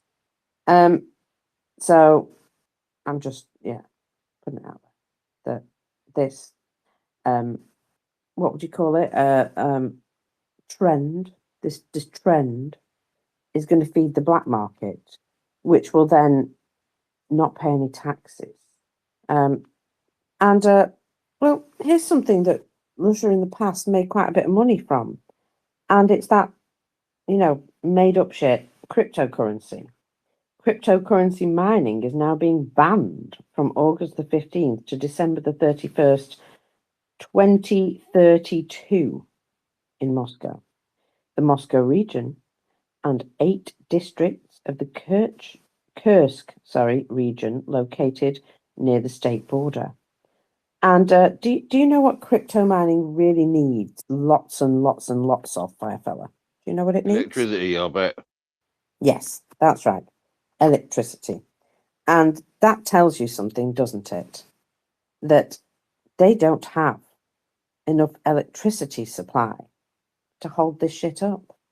Remember that decree from yesterday where they basically just said, oh, we're going to, if we have problems with electricity supply, this area, and this area are just, you're just not going to get any. And we'll just say it's because of, Ukraine. So Moscow, the Moscow region and 8 districts of Kursk, they got some electricity problems, folks. And so August the 15th this year to December the 31st, 2032. That's a long time. They're never going to restart that, by the way, just so you know. I'm not going to read all the districts, but I can assure you that every single one of them, apart from Lgov, ends in ski districts. According to the Moscow regional authorities, the mining consumes a lot of energy, but no longer contributes to the economy. And you know why, don't you? Because there's nothing backing it, holding it up. It's a mythical beast. It's like a unicorn. It only exists as long as you have electricity. And the minute you don't, what's it worth? Fuck all. A similar ban was already put in effect in 13 other energy-deficient regions, including Irkutsk, Buryatia, and Transbaikal. They don't mention that these areas, they have terrible trouble sourcing some new turbines to get their state power plant online.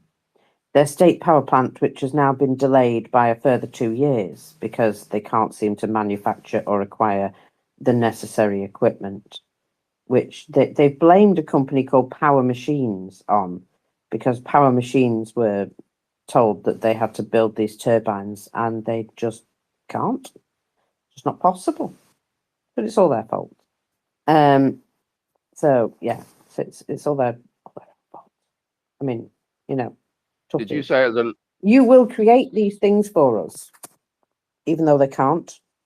That's what they do, and then they blame them for not being able to do it. Carry on. crypto's a massive Ponzi scheme, people?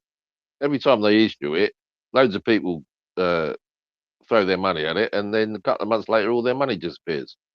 Don't do it, people. It's a load of shit. Well, cryptocurrency was originally set up by a group of people, including Epstein, and that's all you need to know. Go on. No, I was going to say something extremely rude, and you've done enough F's and C's this morning. Are protecting people's ears. Indeed. One of the things that this is just a personal gripe, by the way. One of the things which comes from having a builder in your house, walking in and out of the house all the time, right, is they leave a door open to do so because it's a pain in the arse keep opening and closing it. And it has let in like a whole bunch of mid-sized flies, shall we say, because, you know, the second a door's open and it's sunny, they're like, woohoo, we're going to fly around your house. And Irina is pretty good at catching flies, but she's had enough of them now. And there's probably about 3 still flying around the house. And F me, are they driving me insane? So if you hear me just like making like strange noises as though I'm like, you know, having a fit, I'm just swatting at a fly. So I I was apologize. going to say fly swat or can of fly killer. What are you going for? What weapons Well, of choice? I got cat. All right, yeah, I got cat, so it'd have to be a right, swatter, fine. I'm afraid. But I could also just hold a cat up to them because that helps too. That works too. It is funny though, right? I really was asleep the other day and a fly was just flying randomly around the room. And she opened her eyes and caught it as it flew past her. And I was like, you are amazing. But of course, that was like fly number 4, and there's still 3 left in the house. So, anyway, I'll come back to that. So, a couple more things. Now, this is just, just some random news from Russia. Just some random news from Russia. And apparently, Russians' anxiety has reached its highest levels since their last mobilization in 2022. Good. I mean, they've announced their highest level of anxiety. Well, you know what? I have friends in Ukraine who are actually experiencing daily panic attacks because of the shit that they've been put through. So when that's happening to Russians en masse, let me know. And I still won't have any sympathy for them. So what level comes next? Is it unprecedentedly high or something like that? Because apparently Belousov declared an unprecedentedly high level of relations between Russia and China. Unprecedentedly high. So that must be the highest level of high.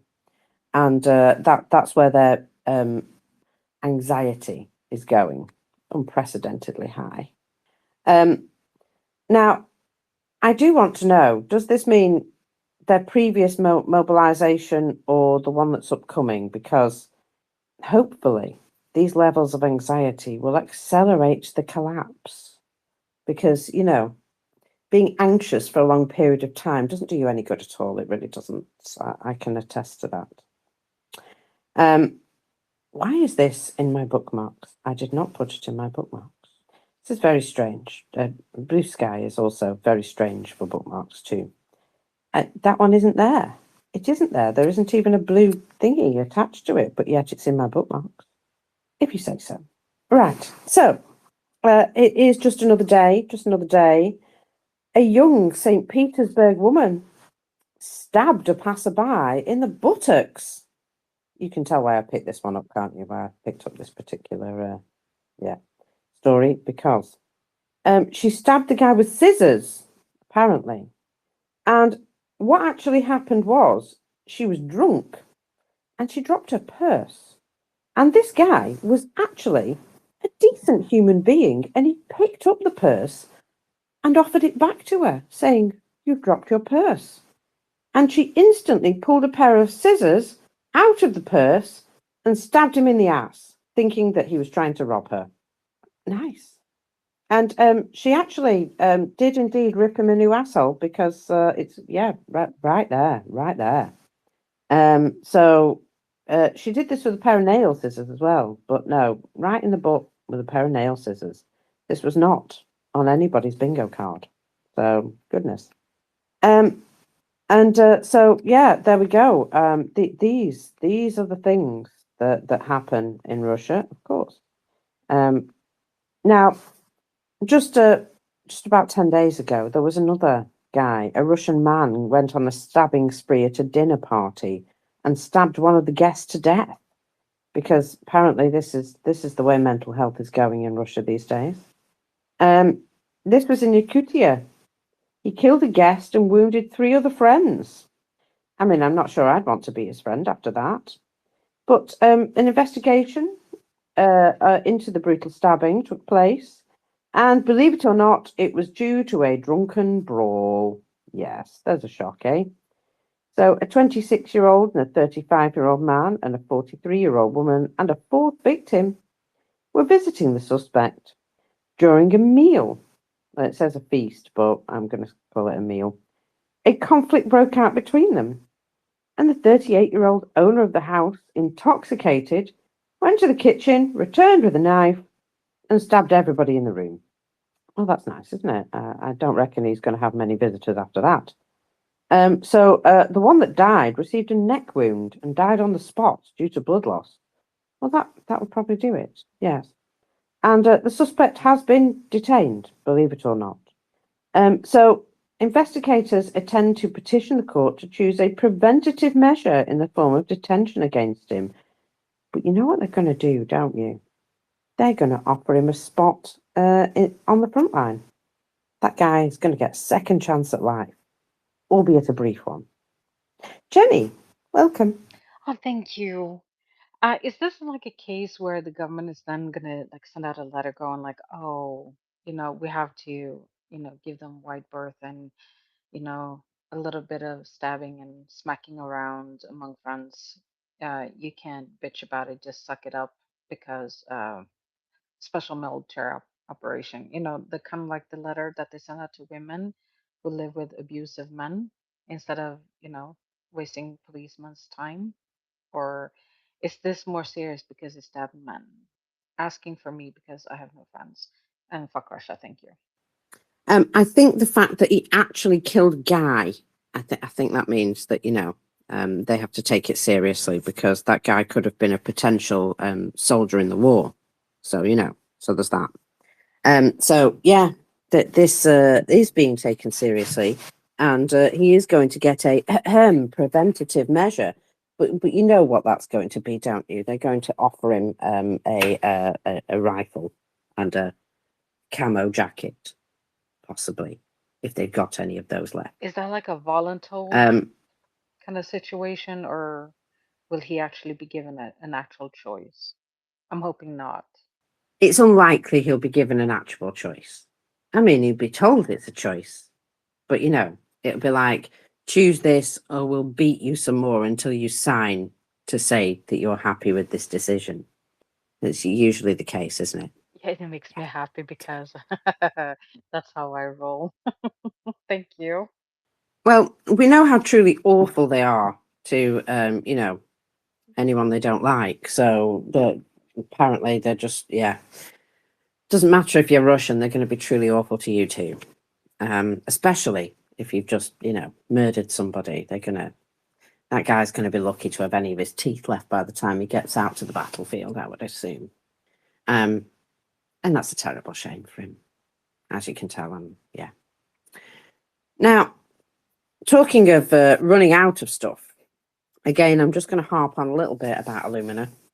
It is noted that the missile the fragments that were found in Poland, because, you know, far be it from us to shoot down anything that Russia sends in anger, especially, you know, if it's in Ukraine. I mean, we couldn't possibly protect Ukrainians, but also it was going to fall harmlessly into a field, so what's it matter? But when it's over a city, what will happen then? Will it be that we can't shoot it down because we would be responsible for people's deaths? So we'll just have to watch where it hits and see how many people die and then cry about it? I don't know. I feel as though, you know, perhaps it was a proportional response, perhaps.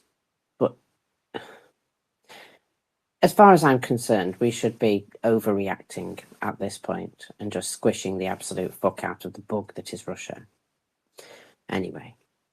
Even if it doesn't mean military, you know, even if we can just cut them off from everything, and I do mean everything, you know, if you don't want anything to do with the West, that's fine. Don't have anything to do with us. Not supply of goods, not, you know, doing trade with anybody, nothing. Just go away and be your own separate entity, sort your own shit out. What's that? You're starving to death? I'm sorry, I can't hear you. You know, that sort of thing. Because I have no sympathy left for them now. I have sympathy for the Ukrainian children that they've stolen.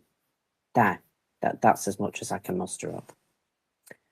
So this KH-101 missile fragments were extensively examined, and it was manufactured in the second quarter of this year in a factory near Moscow. So Russia is indeed using missiles that are produced like yesterday, today. They're literally producing and using them within a very, very short period, which means that they don't have any military stockpiles left. It's gone. All their stuff that they saved up, all that stuff out of the USSR that they thought that they would never be, you know, they would never reach the end of it. It's gone. All that rotten stuff that they sent to the front where people, you know, opened up boxes and everything inside was rusted. Yeah. They figured that they had to start building some new stuff. And, well, they have. But it means that they no longer have any stockpiles. Every piece of material that they receive is now going into building brand new weapons, which they are using almost immediately. And this is why it is absolutely imperative for us to cut off the supply of alumina. Because one way or another, whether it is funding their war or actually being used in the missiles, it is upholding their military-industrial complex. There's no two ways about it. And no matter what the Irish government report says, it's very wishy-washy and, oh, it could be or it could not be. It doesn't matter. Even if they're only using your particular product for export, do you know what that export does? It puts money into the pockets of the military. And that is just as bad as building the missiles with it. The serial numbers prove the point that Moscow is burning through their stockpiles so fast, it's now firing missiles directly off the production line. And alumina is the feedstock for the aluminium that is the airframe of every fucking missile. Cut that, and it's much harder for fresh KH-101s to be built in the first place. And that is the important point here. So, folks, I'm asking you once again to, you know, do whatever you can to help Ukraine, even if it is just barking at your own government, politely, but persistently, every single day. Because, you know, if you have a house where a dog barks all the damn time, eventually somebody will have to do something about it because it's pissing everybody off. And that's what you need to do. As a fella, we have the ability to be that barking dog. And eventually, they will have to do something about it because it's annoying. So don't be afraid to be a fucking pest, the squeaky wheel and all that. It does work, the squeaky wheel concept. We've already seen how we've been able to reach the European Parliament and, you know, through one thing and another, they have been forced to make a vote to even say that they should, you know, be sanctioning alumina. And they don't even have to wait for the next sanctions package. They've sort of decided that they're just going to, you know, throw a couple of sanctions together as and when they feel like it. Because, well, then you don't have to wait for a big sanctions package that everybody's got to agree on or not agree on and all these different elements of it. They can just put up one thing at a time. And it's going to be pretty obvious then, isn't it? Who's for saving Ukrainian lives and who isn't. When you just put one thing at a time up and you say, so this, who's interested in letting Russia still be able to build bombs? Do tell. Show yourself right now, because it's really fucking disgusting.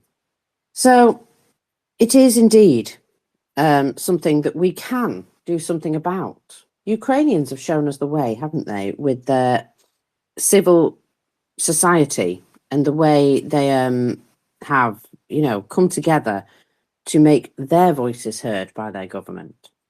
And their government does listen because they know that the Ukrainian people will just carry on and they will continue to, you know, make sure their voices are heard, even in wartime. If they feel that the government is making the wrong decision, they will go out and tell them. Now, we may not be quite so organised in our own civil society, but that doesn't mean that we can't also make our voices heard. Okay, so we can't organise a protest at the drop of a hat, but we can certainly organise an email campaign, and we have done very successfully in the past. So this little postcard campaign is just another way of getting our message across. This time just with something physical, something that can't really be ignored if there's like hundreds of them all turning up at once. And I just think it's a lovely little idea. It's just something that we can all do. Only costs you a little bit of postage.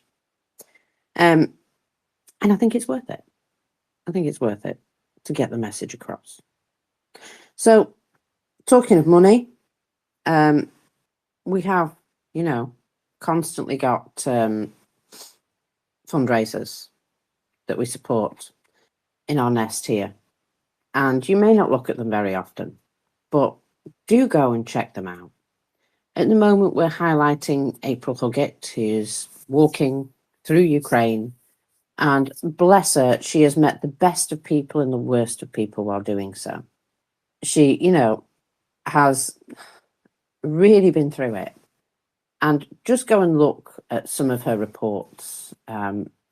Now, I will just note to you, before you're concerned, that these reports are always put out with quite some delay upon them. So she is never actually where she says she is when she puts the report out. She's got about a 2-week delay on some of these things because, you know, obviously it's important that she also protects herself and maintains a level of OPSEC. So don't panic, but be aware that she is putting in this massive gargantuan effort, and I'm really impressed with her. And also remember that, you know, War Doggo, who's stuck with us through thick and thin, who is constantly helping us out to bring us, you know, information from his friends from the front, and, you know, is really, really grateful for all the help that he can receive. One of his group is looking for somebody to try and provide them with a 4x4. So he's not even asking for money, he's asking for a vehicle. And if anybody can help with that, please, you know, pass that on to somebody who might be able to help with that, because that's really important at the moment that they have wheels. Prince, you've got your hand up in the air. What's going on? You ask just when I move away from a screen. I put something up in the nest. You said children, and the way you always talk about children, and I know you have a big heart for children, and so do I. And I talked about the stolen children of Ukraine on a regular I basis. don't know why, you know, Prince, because I don't like them. I I know really you don't like They're very children. smelly little disease-ridden things, but I know. they're vulnerable, I know. and we should protect them at all costs. Exactly. And no matter how you feel about Megan mobs, I call her moobs because I think it's funnier. But, you know, anyway, no matter how you feel about her, there is a documentary coming out tomorrow. I don't know if you knew that. Did you know that? It's called I did not. The Stolen Children, featuring Independent Women's Center for American Safety and Security Director Megan Mobbs. So basically, this where so this is about Megan Mobbs investigating one of the, I'm just going to quote here, one of the war's most devastating and underreported crimes, and the fight to bring them home. And so I haven't seen it yet. It comes out tomorrow. Well, it comes out today, later today, on Sunday, and it is on YouTube. And I put a link up in the nest to, I think it's the trailer for it. Yeah, it is. I'm looking forward to seeing it. You know, they put out a really good piece with Faith Under Siege, and I'm hoping that we see the same thing with this. And you know, anything that can be done to highlight Ukraine's stolen children is a good thing. Would you also put it in the purple pill thing so that people can find it I will. later afterwards? Thanks. Yeah, I will. And there's some other ones that are coming out too. I think there's one specifically about where did it go? About Ryan Hendrickson and what he's doing in the for demining. So anyway, just saying. And that guy's been at that from almost day one. And it's all on YouTube. Relentless. It's all on the Faith Under Siege YouTube page. So I was looking at it today and setting reminders for watching these things. Excellent stuff. Well, I'm going to make myself another brew now. Oh, shit. Sorry. I'm just making noises. I'm going to make myself another brew now, and I'm going to let Prince go to bed. And I love you all, I mean it, and all of that. And thank you very much for bearing with me today, fair fella. And do something, if you can, within your power to help Ukraine today. Whether it be make a small donation or, you know, spread the word or get involved in this postcard campaign. You don't have to be Irish to send a postcard to the Irish government, by the way. And I think I'm done, fire fella. Love you. Thank you, Mockers. Well said, Prince, and you about the children. I don't like it particularly, but I can't eat a whole one, but they do need protecting. So, people, just ask yourself this little question today. What have I done for Ukraine today? Not yesterday. What am I going to do today? Today. It's in your power. Just do something really small, people. And you can do that by supporting the fundraisers or any fundraiser that you choose. But please, just do something little. And the collective little will make a big. So get on it, people. And with that, I won't see you tomorrow. I'm having tomorrow off. Sodja. But Slava Ukrainian Mockers. Well done, you. Herum Slava. Slava Nazi. Smert Filaham. Smert Filaham. Smert. And yeah, I wonder who's going to co-host with Mockers tomorrow. Got to figure that out. Anyway,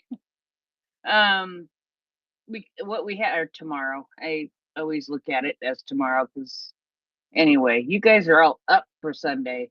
I haven't gone to bed for Saturday yet.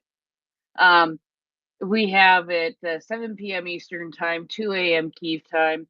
We have Adam and Robin with the Kvetching Hour and Book Club.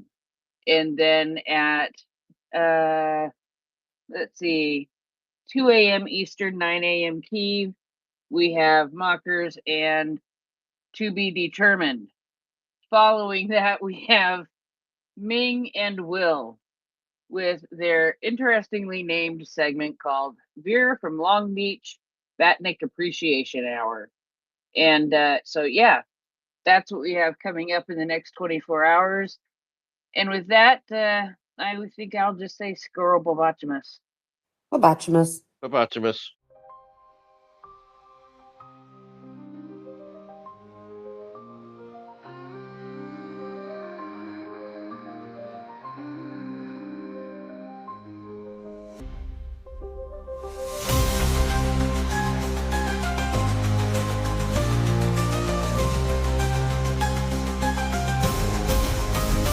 Thank you for joining us and VolyaRadio. We look forward to seeing you again. Your audience.